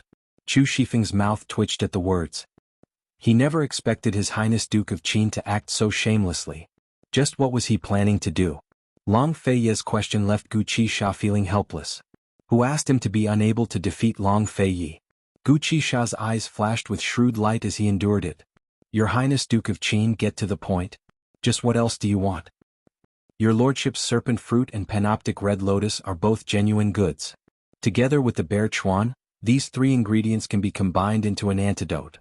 Do you understand? Long Fei Yi asked. That's the antidote for broomcorn millet poison. What, has your Highness Duke of Qin been poisoned? Since Gu Qisha knew the antidote for broomcorn millet poison, he should have known as soon as Long Fei Yi asked for the ingredients. Why did he have to ask? It was obvious he'd brought it up on purpose. Still, Long Fei Yi was very satisfied with this answer. If Gu Qisha knew the antidote, it'd save him a lot of time and effort. Since you know the antidote, why don't you make the antidote to verify the authenticity of the bear chuan? Long Fei Yi said. A complicated look flickered past Gu Qisha's eyes, but he didn't speak. According to your lordship's understanding, if the antidote is fake, then there's no way to combine it with the other 2 ingredients, Long Fei Yi said seriously. Gu Qisha laughed coldly to himself. Since you know so much, why can't you tell if the bear chuan is real? On the sidelines, Chu Shifeng finally figured out what His Highness Duke of Qin was planning. His Highness is circling around in circles. It really takes a lot of thought. Last time, His Highness Duke of Qin and esteemed Wang Fei had come to Medicine Ghost Valley to ask for antidotes to save Bailey Mingxiang. Esteemed Wang Fei found out that His Highness Duke of Qin had come to Medicine Ghost Valley to ask for the 3 ingredients. Now that he'd found all 3 ingredients, how was he supposed to keep hiding the truth from esteemed Wang Fei? If he told Gu Qisha to shut up now, it'd only be a coincidence. Gu Qisha would find out that His Highness Duke of Qin was hiding the truth from esteemed Wang Fei. If things didn't go well, Gu Qisha might even tell esteemed Wang Fei about it. However, Gu Qisha wouldn't have a handle on His Highness if he used the bear chuan as an excuse to make the antidote. Moreover, His Highness only needed to take a small portion of the antidote for Mute Granny. The rest could be taken back to the Duke of Qin's estate and explained to esteemed Wang Fei as well. Serpent fruit, panoptic red lotus, and bear chuan all had different sizes of antidote. Esteemed Wang Fei had never seen the bear chuan before, so she had no idea how much antidote it was. Chu Shifeng finally understood why His Highness Duke of Qin had asked Medicine City's Wang Gong for so much information about the antidote. As it turned out, he'd been thinking of ways to keep hiding the truth so esteemed Wang Fei wouldn't get suspicious. How much thought must he have put into coming up with such a plan and excuse? As expected, one needed to come up with more lies just to cover up one lie. With His Highness Duke of Qin's power and influence, why would he waste so much effort trying to cover up a lie? No matter what he did or said, when did he ever need to explain himself to anyone? When Han Yunshi had asked him questions in the past, His Highness hadn't even bothered to explain himself, much less answer them. Now even the heavens had changed. Long Fei Yi and Chu Shifeng were both waiting for Gu Qisha's reply. Chu Shifeng mused that Gu Qisha was a shrewd man, but he'd never guess His Highness Duke of Qin's intentions. After all, he had no idea what was going on between His Highness and esteemed Wang Fei, much less Mute Granny. Gu Qisha's eyes darted around in their sockets. Heaven knows what he was thinking. Still, he quickly agreed. Then I'll have to ask your Highness Duke of Qin to take out all 3 ingredients. I'll make the antidote right here and now. The three of them arrived at the medicine hall before Long Fei Yi took out all three ingredients. Gu Qisha began to make the antidote right in front of them. His skinny, bony hands moved quickly and smoothly as he weighed, sliced, crushed, ground, and mixed the ingredients together. His movements were as fluid as flowing water. With Gu Qisha's black robes concealing his movements, it was easy to miss him if he wasn't careful. Long Fei Yi and Chu Shifeng both watched closely. Soon enough, the antidote for broomcorn millet poison was complete. Gu Qisha presented the antidote to Long Fei Yi with a cold smile. "Your Highness Duke of Qin, take a look and see if this is real or fake. If you take it out of Medicine Ghost Valley, this one won't recognize it." Long Fei Yi glanced at the antidote before personally pouring the powder into a porcelain bottle. Without a word, he turned to leave. This was his personality. If there was nothing important, he wouldn't waste words. Although he didn't need to see him off, Gu Qisha still walked him all the way out of the valley. "Your Highness Duke of Qin, may we meet again someday?" Long Fei Yi didn't even look back. He'd gone in such a big circle today that he could finally give Han Yunxi an excuse. Once he cured Mute Granny's poison and figured out what was going on with Lady Tianxin, he'd bring the antidote back to Han Yunxi. He hadn't been away from that woman for so long ever since he came back from the disaster areas. He figured it'd take at most 5 days before he could go back. That woman probably wouldn't be so docile as to stay at home and recuperate. She'd probably be running out every day. Gu Qisha stood on top of the mountain and watched Long Fei Yi's figure disappear into the forest. Then he took out a bottle of antidote from his sleeve. He was a genius at making medicine. Forget about Long Fei Yi, even the 3 clan heads of Medicine City wouldn't be able to tell what he'd done just then. Only half of the antidote he'd given Long Fei Yi was real. The other half was a bunch of powders with no medicinal properties whatsoever. The bottle in his hand was the other half of the antidote. He couldn't say that the antidote he'd given Long Fei Yi was fake either, but the amount was fake. Long Fei Yi and Chu Shifeng wouldn't be able to tell. Even if they'd had someone check carefully, they'd have to be a top expert to figure it out. Still, Gu Qisha was 100% certain that Han Yunxi would be able to tell. "Your Highness Duke of Qin, we'll meet again someday." Gu Qisha was in a very good mood as he muttered to himself, almost humming a tune. As soon as he returned to his courtyard, he told the old steward, "There's no need to send that secret letter. Things are more interesting than this old man thought." The old steward had no idea what Gu Qisha was talking about. He wanted to destroy the letter but couldn't bring himself to do it. His Highness Duke of Qin had come again and again, but his master had secretly sent a secret letter to Qin Wangfei. He was curious as to what was written inside. After some hesitation, the old steward secretly opened the letter and read its contents. He grew even more confused. His master had only told esteemed Wangfei that his Highness Duke of Qin had come for the bear chuan. "That's it? I thought there was something going on," the old steward muttered to himself. By the time he returned to his courtyard, Gu Qisha had already disappeared. 2 days later, Long Fei Yi and Chu Shifeng arrived at Tianning's capital city on horseback. They passed by the Duke of Qin's estate without stopping, but headed straight for the solitary enclosure. Mute Granny had been locked up here ever since she'd returned from South Ning Prefecture, not the hidden pavilion. Tang Li was thrilled to see Long Fei Yi return. "You got it?" Long Fei Yi didn't reply, but entered the study and opened a secret chamber. They walked through a small maze before arriving at Mute Granny's secret room. Even Tang Li and Chu Shifeng couldn't enter. They exchanged helpless glances. "I'm so looking forward to it." Tang Li couldn't help but sigh with emotion. He'd watched over Mute Granny for so long, but he still didn't know who she was or what secrets she held. "I'm so nervous." Chu Shifeng kept fidgeting with his fingers. He only hoped that Mute Granny's secrets and esteemed Wangfei's identity wouldn't embarrass His Highness too much. Long Fei Yi opened the door to the secret room and saw Mute Granny sitting at the table drinking tea. Compared to her previous outburst, she was much calmer now. Still, Mute Granny grew agitated at the sight of Long Fei Yi. This young man had a portrait of Mu Xian and her daughter in his hands, but he'd imprisoned her. Just what did he want to do? Long Fei Yi galloped past the house without entering, but this place was much calmer. He sat down by the table and brewed a new pot of tea. Just like before, he tapped the table lightly to signal Mute Granny to sit down. Chapter 449. Mute Granny had lived for more than half of her life. She had experienced many ups and downs in the Mu clan. She could tell that this young man had an extraordinary temperament and was definitely not from an ordinary background. She had been knocked unconscious in the Mu family, so she didn't know what had happened that night.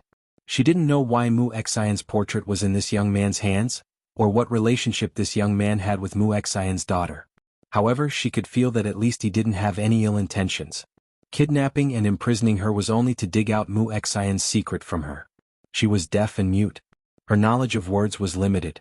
After imprisoning her for so long, this young man was probably at his wits' end. What was this young man doing here today? Mute Granny calmly sat down in front of Long Fei Yi. Just like in South Ning Prefecture, Long Fei Yi politely poured a cup of tea and pushed it in front of Mute Granny. Long Fei Yi had never been so courteous, not even to elders like Aunt Ru or Tang Zijin. Mute Granny nodded as a sign of thanks. She took the cup and sipped it gently. She did not notice any difference in the taste. Long Fei Yi watched silently as Mute Granny drank the entire cup of tea. There was not the slightest ripple of emotion in his deep eyes. He had guarded this secret for so long, pondering the truth day and night. Now that the truth was on the verge of being revealed, he was unusually calm. Perhaps, there were many things that he already had a conclusion in his heart, and he had already made a decision. Knowing the truth was only to strengthen the decision he had made back then.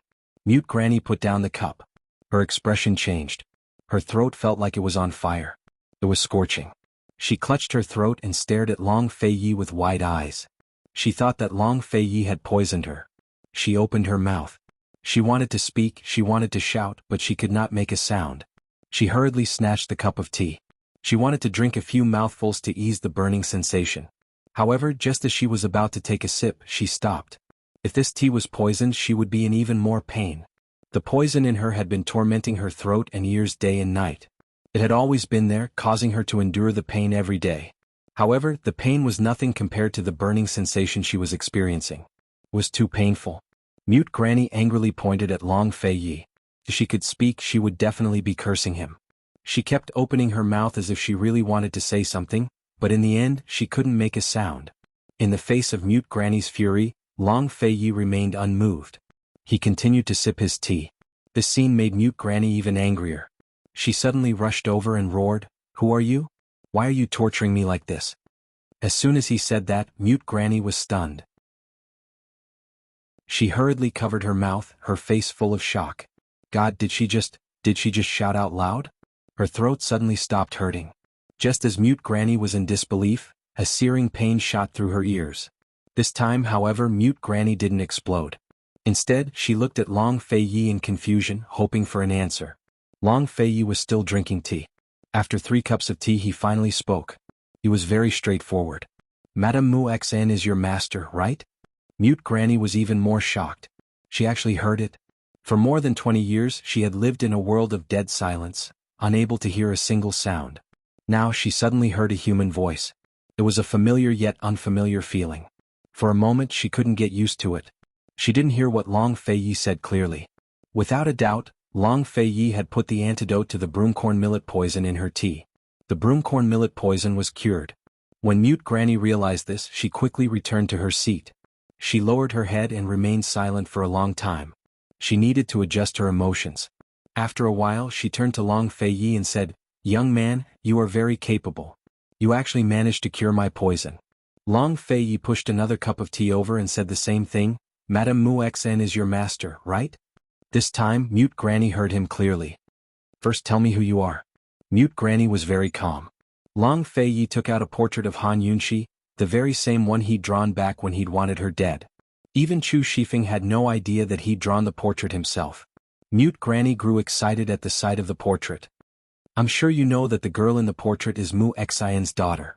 Her name is Han Yunxi," Long Fei Yi said. "Han Yunxi? That girl's called Han Yunxi?" Yunxi. Mute Granny was both surprised and delighted. When she saw the girl in the Mu Estate's bamboo house and saw the Xian character on her bag, she knew she was Mu Xian's daughter.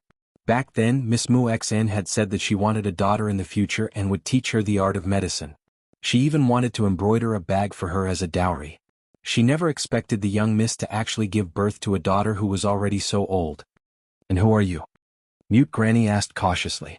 Long Fei Yi didn't hesitate to give her an answer. "Your lordship is Han Yunxi's husband, Tianning's Duke of Qin."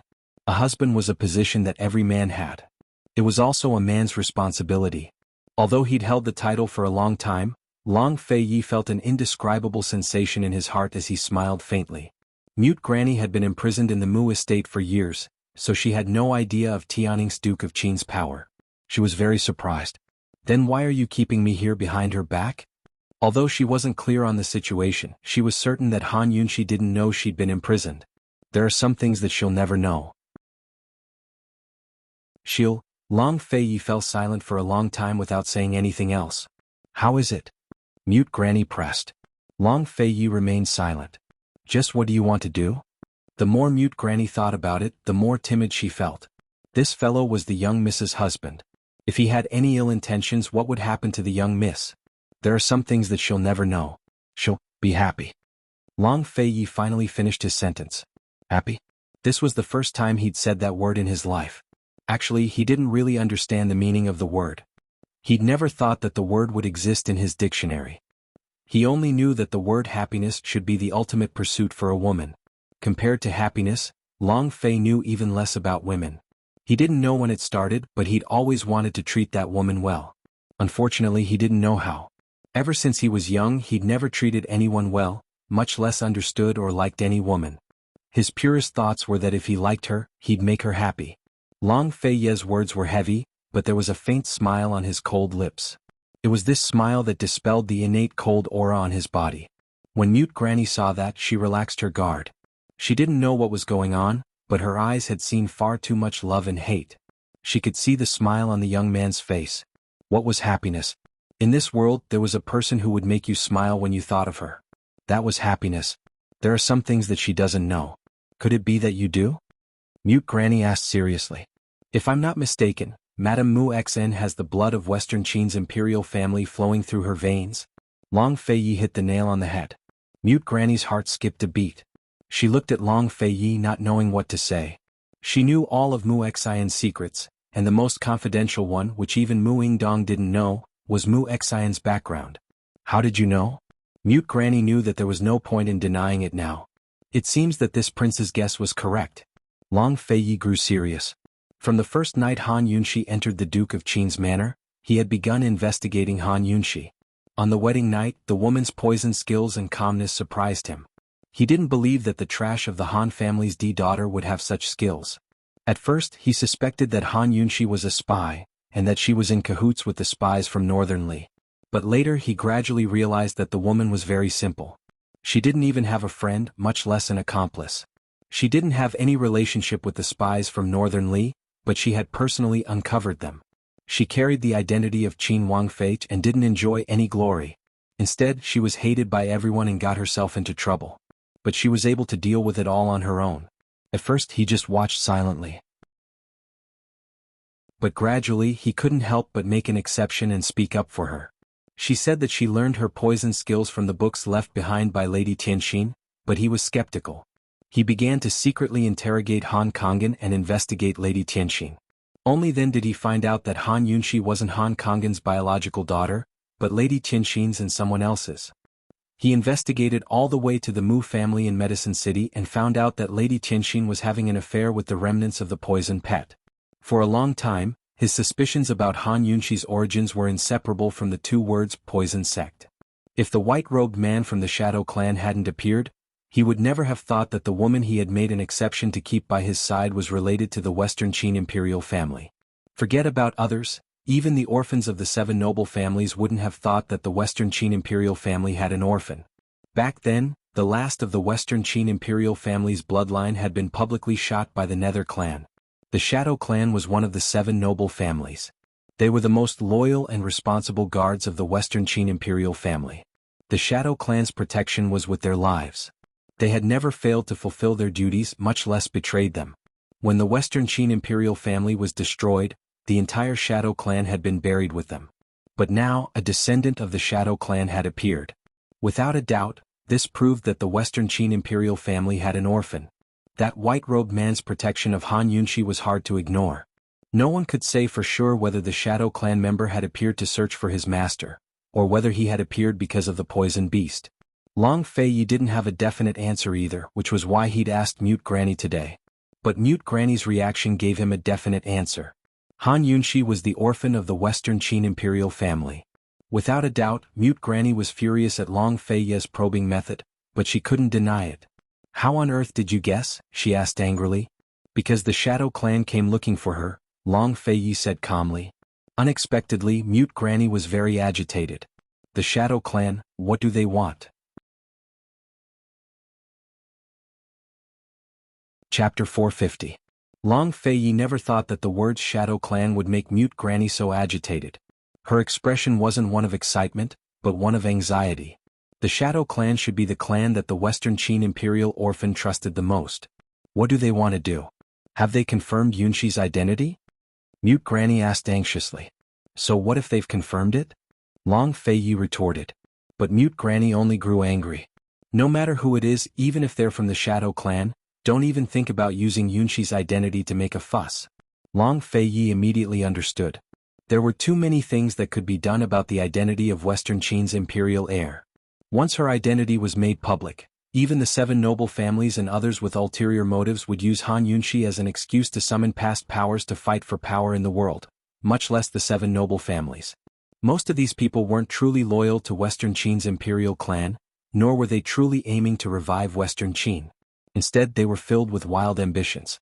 They used the excuse of assisting the imperial heir as an excuse to hold the Son of Heaven and order his vassals around. To put it bluntly, they were using the imperial heir as a stepping stone. Once they achieved their goals, there would be no need for the imperial clan to exist anymore. Once Han Yunshi's identity was made public, there would be no peace for the rest of her life. The Shadow Clan hasn't made a move yet. They've refused to admit it either.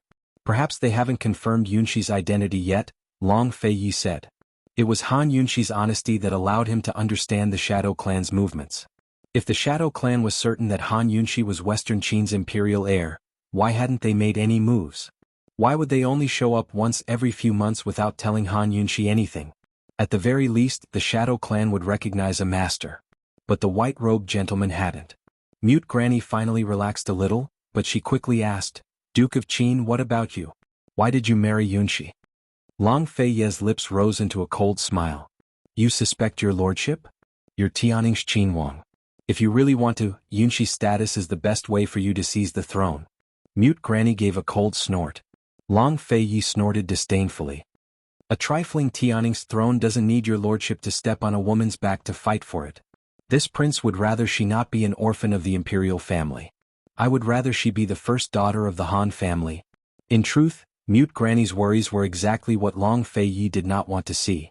Bearing the identity of a member of the royal family, shouldering the mission of the family, shouldering the expectations of countless people, living their entire lives for one great cause. Everything they did had to be judged by others. For the orphans of the royal family, this was both an honor and a restraint.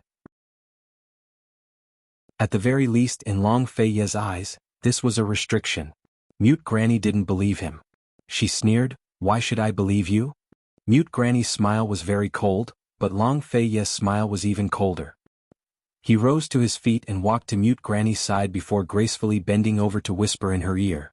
"Because your lordship is—" Long Fei's last words were spoken very quietly, but Mute Granny heard them clearly. Her face turned white at the last few words as if she'd been frightened to death. Her entire body froze in shock. How could this be? Yunshi's husband was actually— that reason should be enough to convince you, right? Long Fei Yi asked coldly. After a while, Long Fei Yi had already returned to his seat, but Mute Granny was still unable to speak. You East Qin Imperial family? How was Mute Granny supposed to face this reality?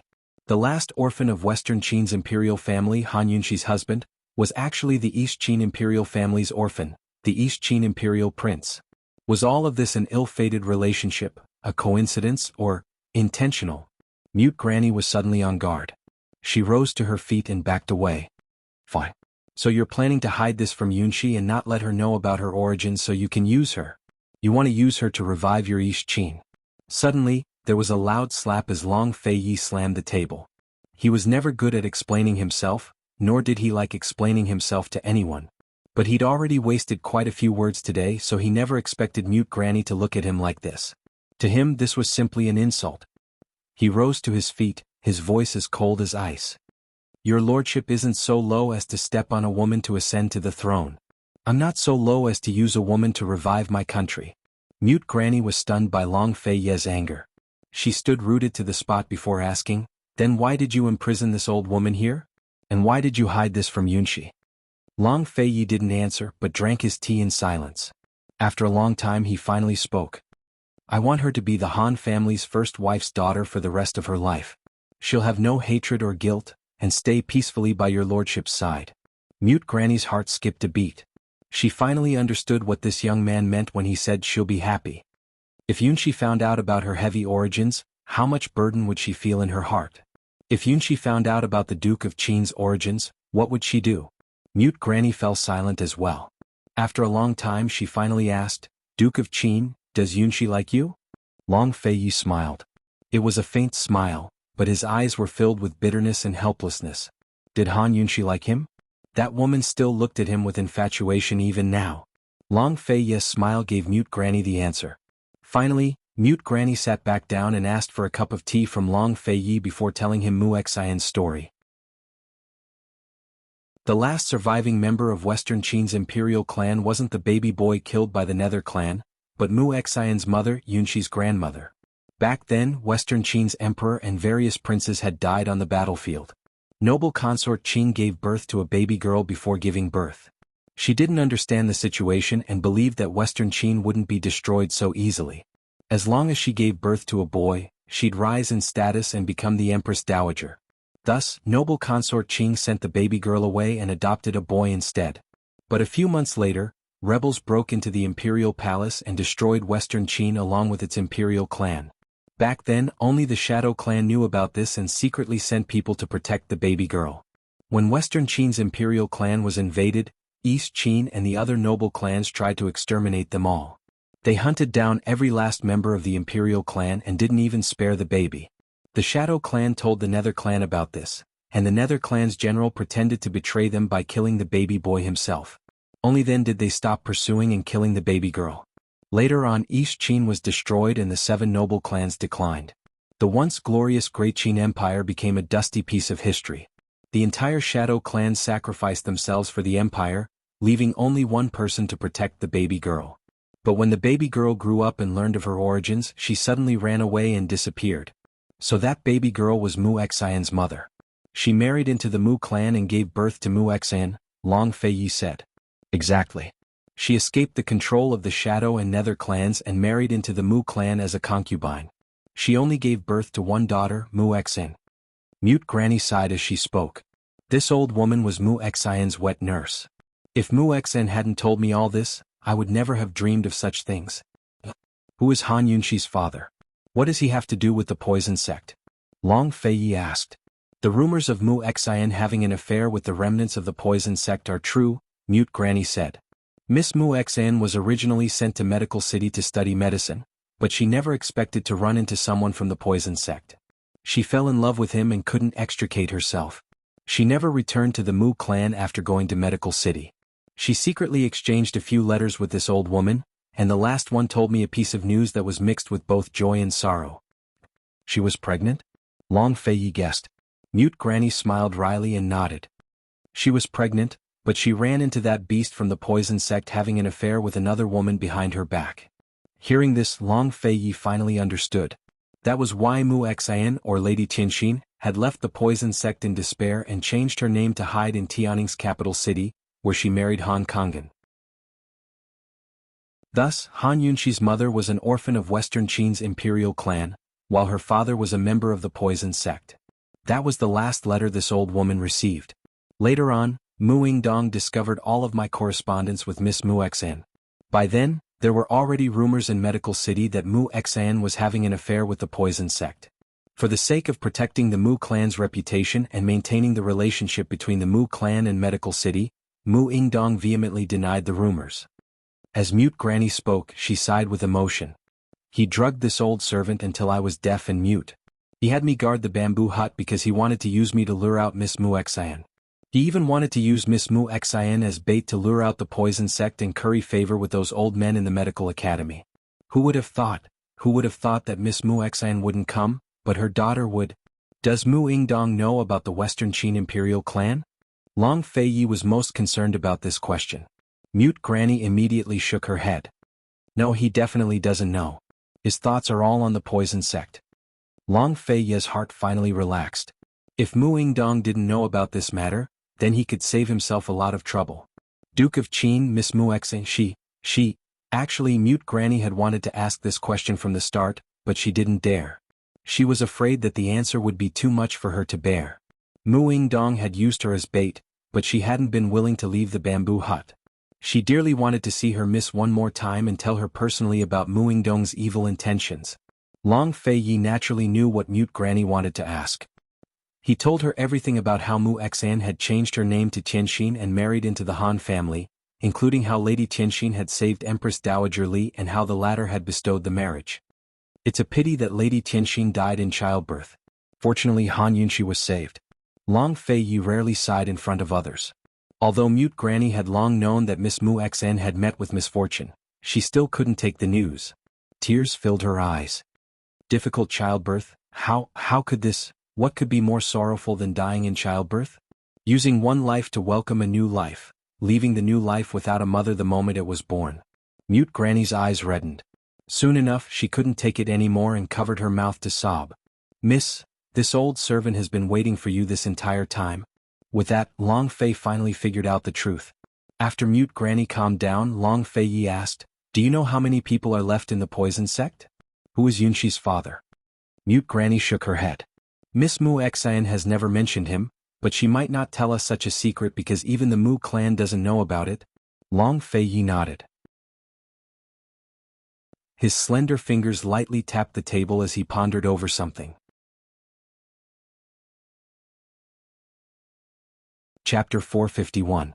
Long Fei's black eyes were as deep as the sea. Even someone as experienced as Mute Granny couldn't tell what he was thinking right now. Mute Granny had already told him everything she knew. When she thought about the identity of this young man in front of her, Mute Granny still couldn't believe it. She couldn't help but ask, Duke of Qin back then didn't the East Qin Imperial clan? If Mute Granny remembered correctly, Miss Mu Xen had told her that the East Qin Imperial clan's fate was even more tragic than Western Qin's. The Imperial city had been captured and the Imperial palace set on fire for half a month. Not a single member of the Imperial clan had survived. Long Fei Yi looked up, his cold eyes flashing with ruthless hatred. Mute Granny's heart skipped a beat and she didn't know what to say. The grudges between the East and Western Qin Imperial clans had lasted for 3 years. It wasn't something that could be explained in a few words, so Mute Granny probably didn't know the whole story. Still, she knew that the enmity between the two Imperial clans was something that couldn't be ignored. Although she feared this man, Mute Granny still spoke directly. Duke of Qin, people's hearts change. History will never change, and the history that carries hatred will never change. Mute Granny had always been a cautious person, but for some reason she blurted out the entire truth just then. Perhaps it was because of the Duke of Qin's declaration that he wanted her to be the Han clan's legitimate daughter for the rest of her life, without hatred or guilt, and to stay by his lordship's side peacefully. Mu Xian's mother and Miss Mu Xian had thought the same thing in the past. They only wanted to be ordinary women. They didn't have such wild ambitions, nor did they care about national enmity or family hatred. Every man was responsible for the rise and fall of the world, and their family's mission was more important than anything else. But they were only women. Their greatest wish was for the world to be peaceful and harmonious. Mute Granny remembered that Miss Mu Xan had once said that she wanted the Imperial clan's secret to end with her. She hoped that her child wouldn't have to bear the burden of hatred and responsibility. Mute Granny believed her own eyes. She believed that this young man's words were all true, and that his feelings for Yunxi were true as well. But people's hearts could change. To say nothing of a heart filled with hatred. Long Fei Yi immediately understood Mute Granny's words. There was indeed hatred in his heart. Since he was young, everyone had tirelessly told him how treacherous, cruel, and cunning the Western Qin royal family was, how they went back on their words. They told him how many defenseless people were burned to death in the East Qin palace fire, how many innocent women and children. They told him how much his grandfather and father had paid to restore the empire. There was also his mother's death. Many years had passed, but he would never forget the scene of his mother committing suicide. Ever since he was young there had been hatred in his heart, but what was heavier than hatred was the responsibility on his shoulders. Aunt Ru had said that he was not only shouldering the great cause of recovering the country, but also the lives of his parents and ancestors. They had not sacrificed their lives in vain. No one knew how much torment he had endured since the appearance of the Shadow Clan, especially when Tang Li had earnestly advised him and Aunt Ru had scolded him. Long Fei Yi was still silent, and this silence made Mute Granny very worried. Young man, this old woman was right, wasn't she? Before Mute Granny could finish, Long Fei Yi spoke up. His voice was cold and indifferent, neither fast nor slow. There was not a trace of emotion in it, but the words that came out of his mouth gave Mute Granny a start. He said indifferently, Ben Wang wanted to kill her, but she's gone missing. After searching all over the world to find her, I was afraid of losing her again. Would Han Yunxi cry if she heard these words? As far as she could remember, Long Fei had been especially angry when she'd run away. She would never know that this man's true fear was hidden behind his anger. In her heart, Her Highness would never be afraid of anything. Some people repeatedly emphasized their words and even swore venomous oaths that no one would believe. Others, on the other hand, simply said a few words that weighed as much as a mountain. No one could doubt them. Without a doubt, Long Fei Yi belonged to the latter group. But Mute Granny was still worried. Duke of Qin, your heart is big enough to accept Yunxi. But what about your clansmen? What about the East Qin loyalists? Mute Granny asked seriously. They'll never know, Long Fei Yi said. Hiding the truth forever was the best choice.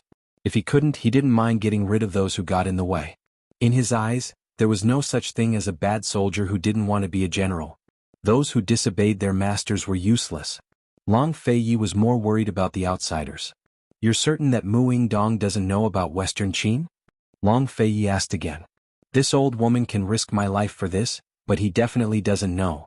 Mu Yingdong's heart is completely focused on the poison sect. He wants to use this chance to gain Medical City's support and secure his position as Medicine City's #1. Mute Granny had a good understanding of Mu Yingdong. Then it can only be that Shadow Clan fellow? Long Fei Yi's eyes flashed with killing intent. Without a doubt, he'd long wanted to kill the man.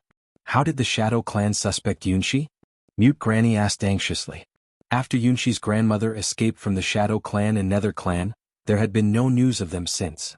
This was the question Long Fei Yi was puzzled over as well. Actually, the white-robed man from the Shadow Clan still hadn't given a definite answer. Han Yunxi was the orphan of Western Qin's imperial clan, but Long Fei Yi would rather kill the wrong person than kill the wrong person. Considering the relationship between the Shadow Clan and Nether Clan, once the Shadow Clan confirmed Han Yunxi's identity, the Nether Clan would quickly come knocking on their doors. This was also the reason why Long Fei had spent the past 6 months studying the 7 noble families and tracking down their descendants. There's also that black-robed man who kidnapped you last time? Long Fei Yi intoned. Long Fei Yi was still investigating how that black-robed man with a special constitution and mysterious origins had found out about Mute Granny's imprisonment at the hidden pavilion and how much he knew about the old woman. But since Mute Granny had been hiding the truth about Western Qin all this time, the man who'd come after her had to be after Mu Xin and the remnants of the poison sect. The hidden pavilion had set up an inescapable net in anticipation of the black-robed man's next visit. It wasn't easy to hide the truth. Fortunately, not many people knew, Mute Granny sighed. If not for the Shadow Clan's appearance and the Duke of Qin's probing just then, the truth would have died along with Miss Mu Xin and rotted away in her servant's stomach. Long Fei Yi nodded and drank a cup of tea before looking up. Granny, you're the one who knows the most. When she recalled the killing intent in the Duke of Qin's eyes and heard his words, Mute Granny's heart gave a lurch as she lowered her head. The Duke of Qin wasn't wrong. She was the one who knew the truth best. Yunxi, I've been looking for you this entire time, Long Fei Yi said next. Mute Granny didn't say a word. Long Fei Yi said simply, your lordship already told Yunxi that you fell off a cliff and died. Tomorrow I'll send someone to escort you out of closed-door cultivation and head west. Don't ever come back. Mute Granny only nodded silently.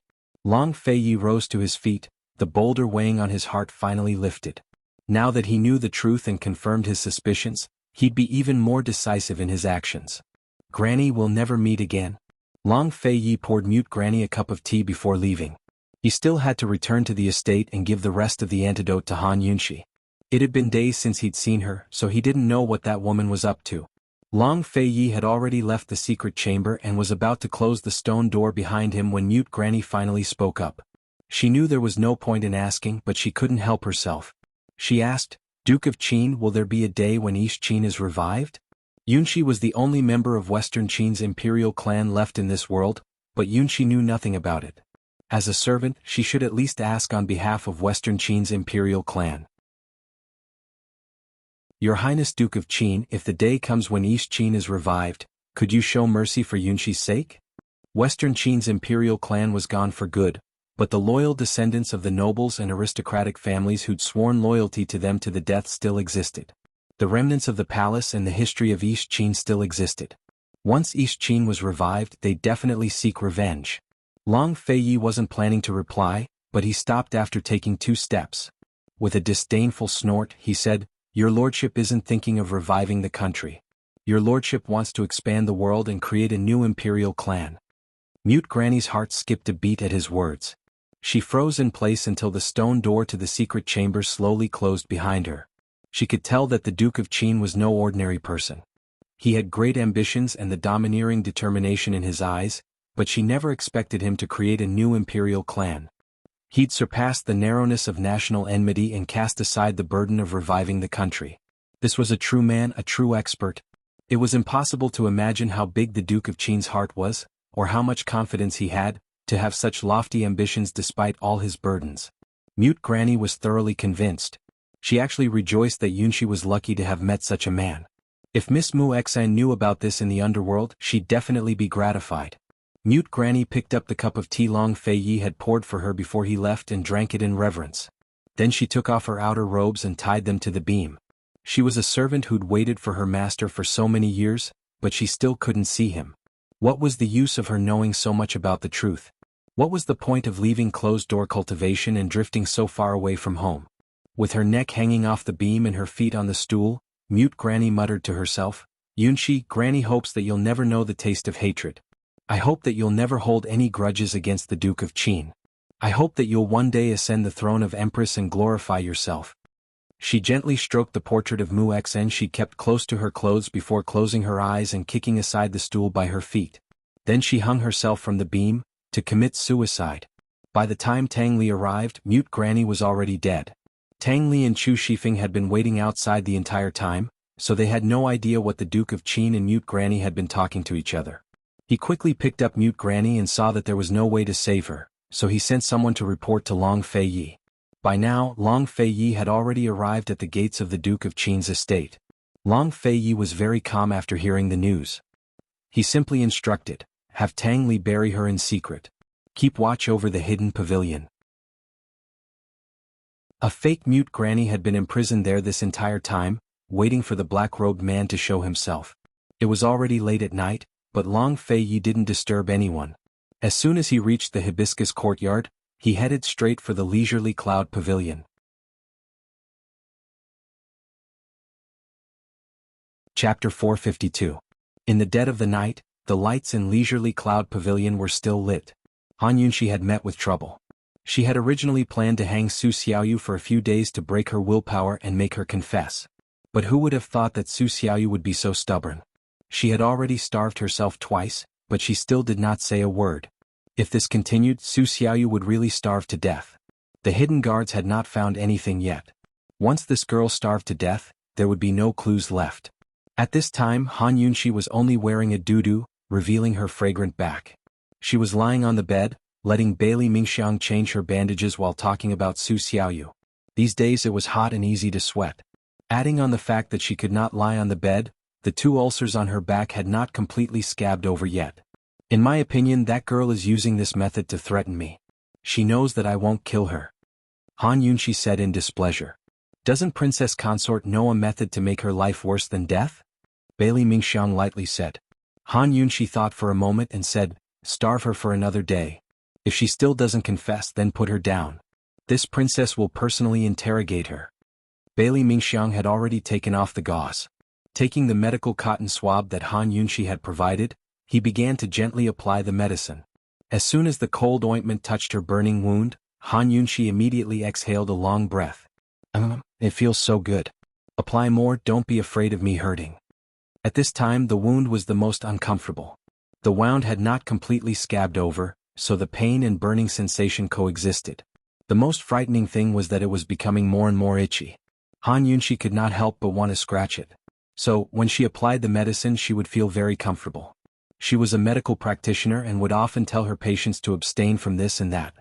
But when she was injured, she really could not endure all kinds of taboos. Seeing her enjoying herself, Bailey Mingxiang couldn't help persuading her, "Esteemed Princess Consort, it's such a hot day. You should lie down tomorrow and don't move around. Bear with it for a while. Once your wounds have scabbed over, you can do whatever you want." The wound on his back was heavily bandaged. It was very difficult for him to wear clothes and move around. The best way was to lie on his stomach with his upper body naked. From time to time he would remove the bandage to prevent the wound from sweating. But this master was very active and couldn't lie down. Han Yunxi did not answer. She waved her hand to signal Bailey Mingxiang to continue applying the medicine. She silently thought about how to interrogate Su Xiaoyu. She was so stubborn at such a young age. She wanted to see how stubborn she could be. At this time Long Feiyi had already arrived downstairs. He signaled Granny Zhao, who had bumped into him, to keep quiet. Because of Tang Li's concealment, Long Feiyi still didn't know that Han Yunxi was scalded, but Granny Zhao thought that he knew. Seeing His Highness Duke of Qin silently walk upstairs, Granny Zhao couldn't understand. Esteemed Princess Consort had been scalded for so many days, but His Highness had only just returned. Now that he was back, he was still slowly walking upstairs. What was going on? With this master's temperament, shouldn't he have been furious by now? But why did she see a trace of joy on this master's face? Granny Zhao almost suspected that she was dreaming. After esteemed Princess Consort was scalded, although only Wang Laifu and Su Xiaoyu were punished, everyone's hearts were still in their throats. This was because His Highness Duke of Qin's return was everyone's nightmare. Although Granny Zhao wanted to follow him upstairs, she only dared to follow him with her eyes. Long Feiyi had indeed deliberately lightened his footsteps and silently walked up the stairs. This should be the first time he had returned from a busy day. As soon as he entered the estate, he went straight to Leisurely Cloud Pavilion. Han Yunxi's background had finally been clarified. Even though he had confirmed her identity as the orphan of the Western Qin imperial family, he was still delighted. He wasn't afraid of this kind of truth. He was afraid that he would never be able to find the truth. He was afraid that when the 7 noble families came knocking on his door, he wouldn't be able to grasp the exact truth. Now that everything was clear, he could do many things without worry. His heart could also be firm. In the middle of the night, he actually didn't know why he had come here to find her. In any case, he came as soon as he returned. "Oh, so comfortable. Again." Suddenly Han Yunxi's ecstatic voice drifted over. Long Feiyi abruptly stopped in his tracks, his handsome and cold face instantly stiffening. "It's too comfortable. Harder, faster." "Not enough, not enough. Harder, yes, just like that. Oh, so comfortable." Han Yunxi sighed again and again, her voice growing louder and louder. Long Feiyi's face not only stiffened, but also his entire body. What was that woman doing in the room? What did she mean by shouting like that? Long Feiyi suddenly narrowed his eyes and viciously kicked open the door. Bam! The sudden loud noise startled Han Yunxi and Bailey Mingxiang. They turned around and saw the man who had been haunted by their dreams walk around the screen and appear in front of them. He was dressed in black and looked travel-worn. His face was as cold as frost, and his handsome brows were tightly knitted. "Your Highness?" Han Yunxi was very surprised. Bailey Mingxiang was even more surprised.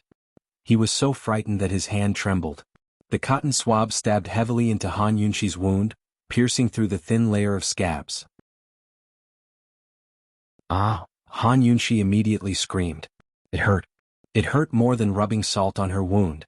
It hurt so much that she felt unwell. Bailey Mingxiang was shocked and hurriedly tried to salvage the situation. "Esteemed Wang Fei, I'm sorry. Mingxiang didn't do it on purpose." Long Feiyi was very surprised. He didn't expect to see such a scene. What happened to Han Yunxi's back? He strode forward and took a closer look. Only then did he see the miserable state of Han Yunxi's back. He was stunned at first, then angrily asked, "What happened?" His voice was terrifyingly cold.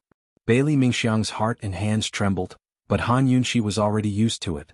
She took a few deep breaths to relieve the pain before replying, "Your Highness still doesn't know about Su Xiaoyu's matter?" "Su Xiaoyu?" Long Feiyi was confused. He stared at Han Yunxi's wound. The more he looked, the more it hurt his eyes. When he saw Bailey Mingxiang's trembling hands applying medicine, he became impatient and angrily said, "Get lost." Bailey Mingxiang's head was almost buried in her heart. She said that she would let go of her heart and face it calmly, but when she faced this man, she still couldn't maintain her usual calm and composure. A trace of bitterness uncontrollably crept into her heart. She silently got up and retreated to the side to wait. Su Xiaoyu is, Han Yunshi looked back and was about to explain when Long Fei said sternly, "You shut up for your lordship and lie down properly." Han Yunshi was frightened. She silently lowered her head and didn't dare to move. Long Fei Yi carefully examined her wound. He could tell at a glance that it was a burn. Moreover, it had been a few days and hadn't healed. Damn it, Tang Li didn't report such an important matter to him. Did that guy want to scram back to the Tang sect? Just this medicine? Long Fei Yi asked Bailey Mingxiang. Yes. Bailey Mingxiang didn't dare to raise her head. It hasn't healed even after applying it for several days. Which quack prescribed it? Long Fei Yi angrily said again. His entire person was in a state of irritation, and he was easily ignited. Not only Bailey Mingxiang, but even Han Yunshi had never seen His Highness Duke of Qin so agitated before. Han Yunshi obediently lay down and didn't make a sound. Although it hurt, there was a trace of sweetness in her heart. She found that she liked this guy more and more when he was angry. Seeing that esteemed Wang Fei didn't make a sound, Bailey Mingxiang could only brace herself and reply, "Reporting to your highness, this medicine was prescribed by esteemed Wang Fei herself." Han Yunshi buried her head in the quilt and snickered. "Don't you have any other medicine?" Long Fei Yi asked unhappily. Only then did she reply, "This medicine is the best.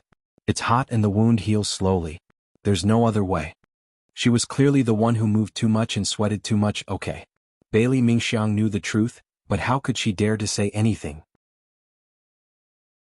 Long Fei Yi didn't ask any more questions. His handsome face was tense, and his entire body was exuding an aura of anger that warned strangers not to come near him. However, his movements were as gentle as water.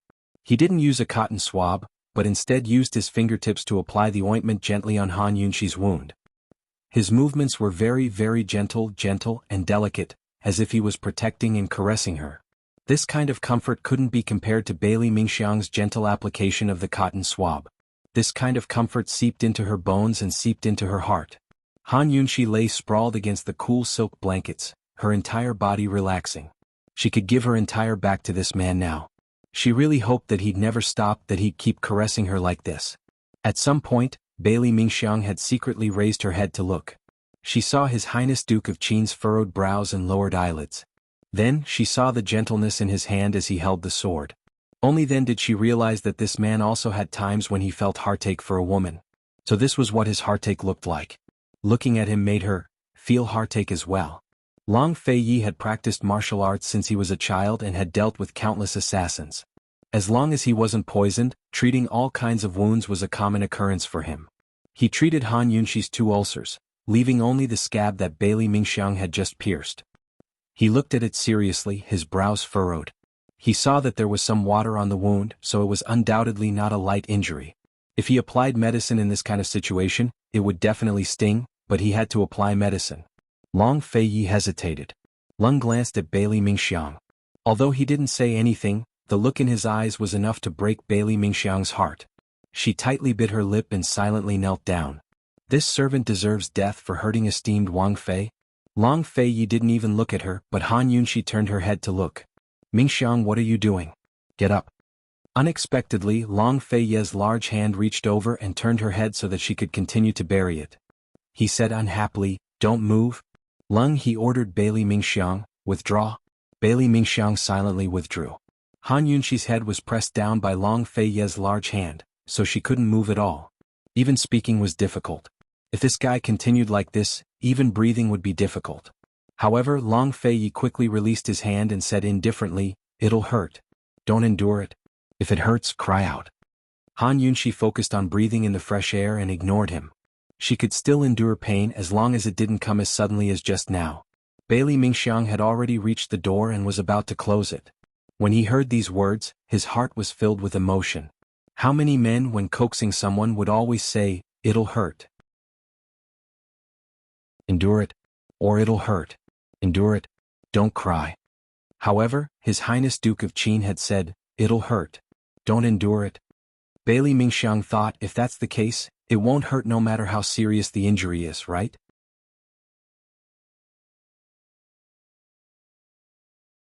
Chapter 453. Squeak. The door slowly closed.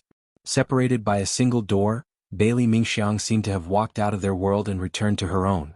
A sense of loneliness washed over her. She felt as if she was the only person left in the world. His Highness Duke of Qin's gentle voice still lingered in her ears. It'll hurt. Don't hold it in. If it hurts, cry out. When you were sad, in pain and helpless, some men would tell you, don't cry, I'm here. This was nothing but comfort. But some men would tell you, cry, I'm here. This was reliance. A man with confidence would always have enough patience and tenderness to protect you, letting you make a fuss and cry to your heart's content. A man without confidence would only be irritated when he saw you cry. But she couldn't even see his irritation. In the past, when the poison acted up, when had the pain ever been worse than this burning pain? She didn't even dare to cry. She just smiled and endured. Was this her destiny? Standing there with her back against the door, Bailey Mingxiang could faintly hear the sounds from inside. She wanted to stay a little longer, but in the end, she steeled her heart and strode away. She had promised herself that she would restrain her heart. If she didn't see or listen, would she be able to restrain her heart? Bailey Mingxiang was so nervous and so dejected that she had forgotten about the birthmark on esteemed Wang Fei's spine. No matter how much she struggled in her heart, the people in the room didn't know. This was probably what it meant to think that one's feelings were reciprocated. Inside the room, Long Fei Yi looked at Han Yunxi's wound with his handsome brows furrowed. He hadn't done anything yet. Han Yunxi waited and waited, but she didn't feel any pain. She looked back suspiciously. Your Highness, what's wrong? Lie down. Long Fei Yi ordered. Han Yunxi was really baffled. This guy wasn't the type to dawdle. It was just applying medicine, why was he dawdling? Actually, Long Fei Yi had already applied the medicine to his fingertips, but he gestured around the wound for a long time. Han Yunxi just couldn't see. She wasn't afraid of pain, but he was the one who was afraid that she would be in pain. He was thinking about how to apply medicine to alleviate her pain. After a while, Han Yunxi couldn't help but secretly look back. She saw Long Fei Yi's silent and serious face. Who said that women looked the best when they were serious? Actually, it was men who looked the best when they were serious. Han Yunxi was dazed by the sight. As she stared and stared, she couldn't help but murmur, Your Highness. Deep in the night, the moon was still. Soft pillows on the high bed were covered by a hibiscus canopy. Her fine black hair was wrapped around her waist. Her jade-like back skin was like rosy clouds. Her doo-doo covered half of her spring glow. Han Yunxi didn't notice that at this moment her shy and tender body, coupled with this murmur, was very seductive. Long Fei Yi's attention was all on the wound, so he didn't react. He didn't even raise his eyes. His gaze was fixed on the wound and he repeated, It will hurt a lot. Han Yunxi was infatuated again. She didn't pay attention to what Long Fei Yi said. It was fine that this man cherished his words like gold. In any case, she was satisfied as long as she looked at his face. Long Fei Yi didn't notice her infatuation. He seemed to be making an important decision. After careful consideration, he applied the medicine to the wound. Unexpectedly, Han Yunxi immediately sucked in a breath of cold air. She opened her mouth and curled up. She couldn't see, so how could she know how serious the wound on her back was from Bailey Mingxiang? She originally thought that it would only hurt a little, but she didn't know that it wasn't just a little painful. When the cold medicine was applied, not only did it not feel cold, it felt like there was a fire burning the wound. Long Fei Yi's brows were serious. He hugged Han Yunxi's waist with both hands. Don't move. I'll help you blow. This time Han Yunxi really didn't move. Not only did she not move, but her entire body also gradually stiffened. Long Fei Yi's warm palms were tightly pressed against her slender waist. There was no obstruction. His rough palms held her delicate skin tightly. When rough met delicate, warm met cold. It was as if lightning had struck the earth. An indescribable feeling of numbness immediately spread throughout Han Yunxi's body. She couldn't help but tremble. Only then did she realize that her clothes were all gone. She was only wearing a doo-doo and her jade back was completely exposed. That man had seen everything. Heavens, how could this be? Seeing that Han Yunxi had goosebumps, Long Fei Yi thought that she was in unbearable pain. He bent down until his body was almost touching Han Yunxi's jade back. He gently blew at the wound. It'll be fine after a while. It's fine. This scene really made one's ears turn red and her heart beat faster. Fortunately, the little thing had snuck into the Gu residence again. Otherwise, she would definitely be so frightened that she would fall from the roof beam. It was so lively and fragrant that it was not suitable for outsiders. Long Fei Yi's hot breath gently scattered around the wound. It was like an invisible hand that was gently teasing her skin. The candlelight flickered and the light was dim. Unknowingly, her snow-white skin had become rosy. How could Han Yunshi care about the pain? Her mind was blank. He gently blew at her with endless gentleness, but she almost couldn't take it anymore. Your Highness, don't. Han Yunshi wanted to scream in her heart.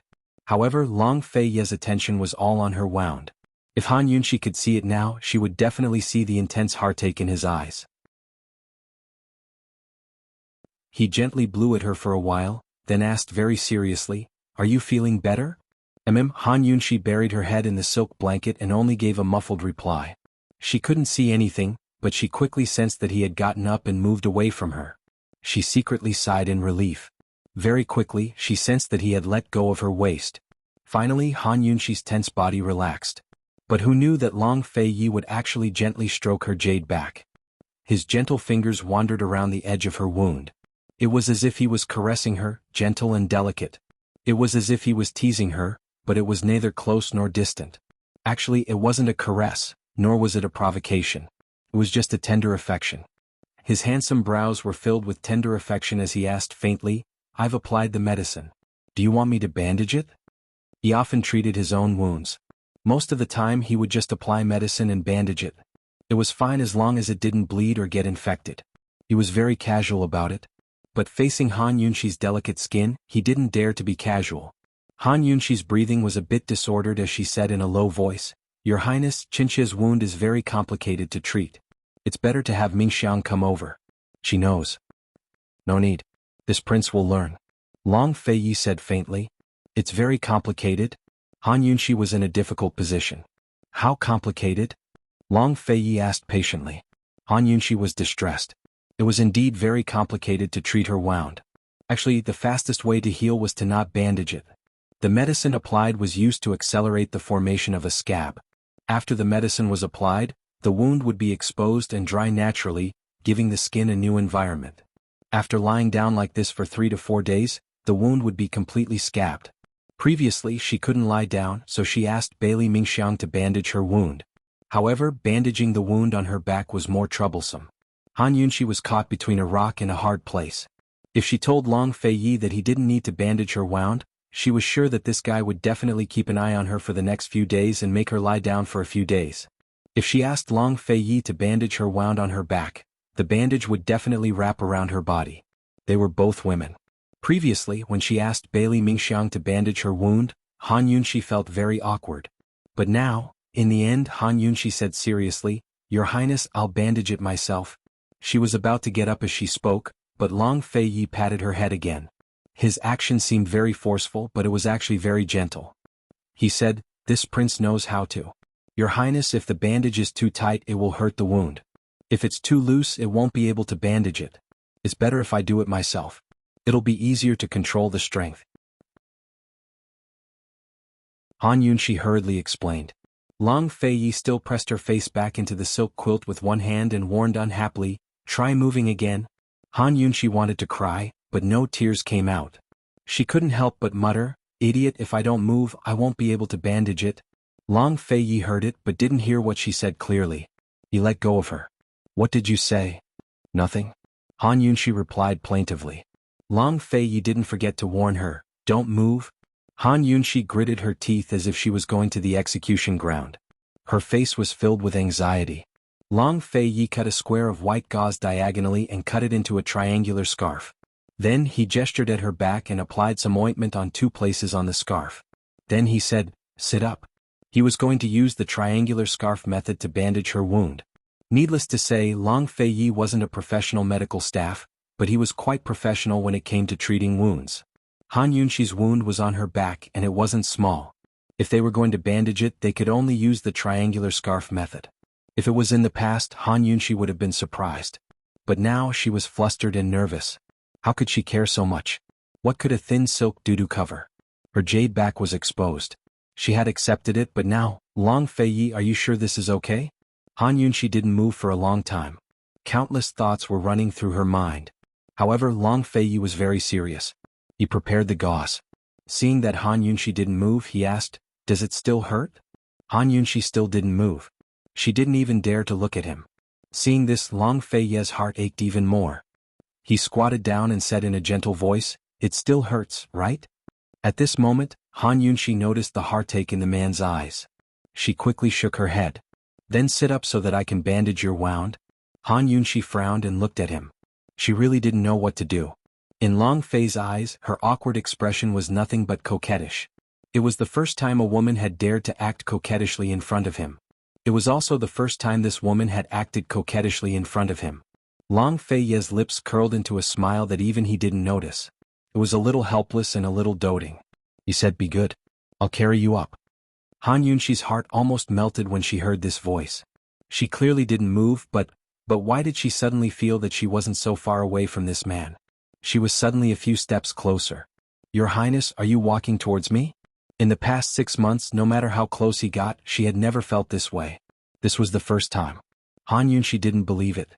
Just when Long Fei was about to carry her up, she finally regained her senses. In a panic, she hurriedly got up and pulled the silk duvet to protect her body. Her watery eyes were wide open. They were a little frightened, a little embarrassed, and a little reproachful. Didn't Long Fei know that it was already very awkward for her to lie down like this? Was it even more awkward for her to sit up? This guy ignored her. Was he really stupid, or was he pretending to be stupid? Or perhaps he was just bad. You're tuning in to the Dreamy Chapters YouTube channel. We're so grateful for your support, and don't forget to subscribe to join us on this incredible journey through captivating stories. Your generosity through donations truly makes a world of difference, as it's the primary source of revenue that allows me to expand and enhance this channel for you. Thank you from the bottom of my heart for being a part of this adventure.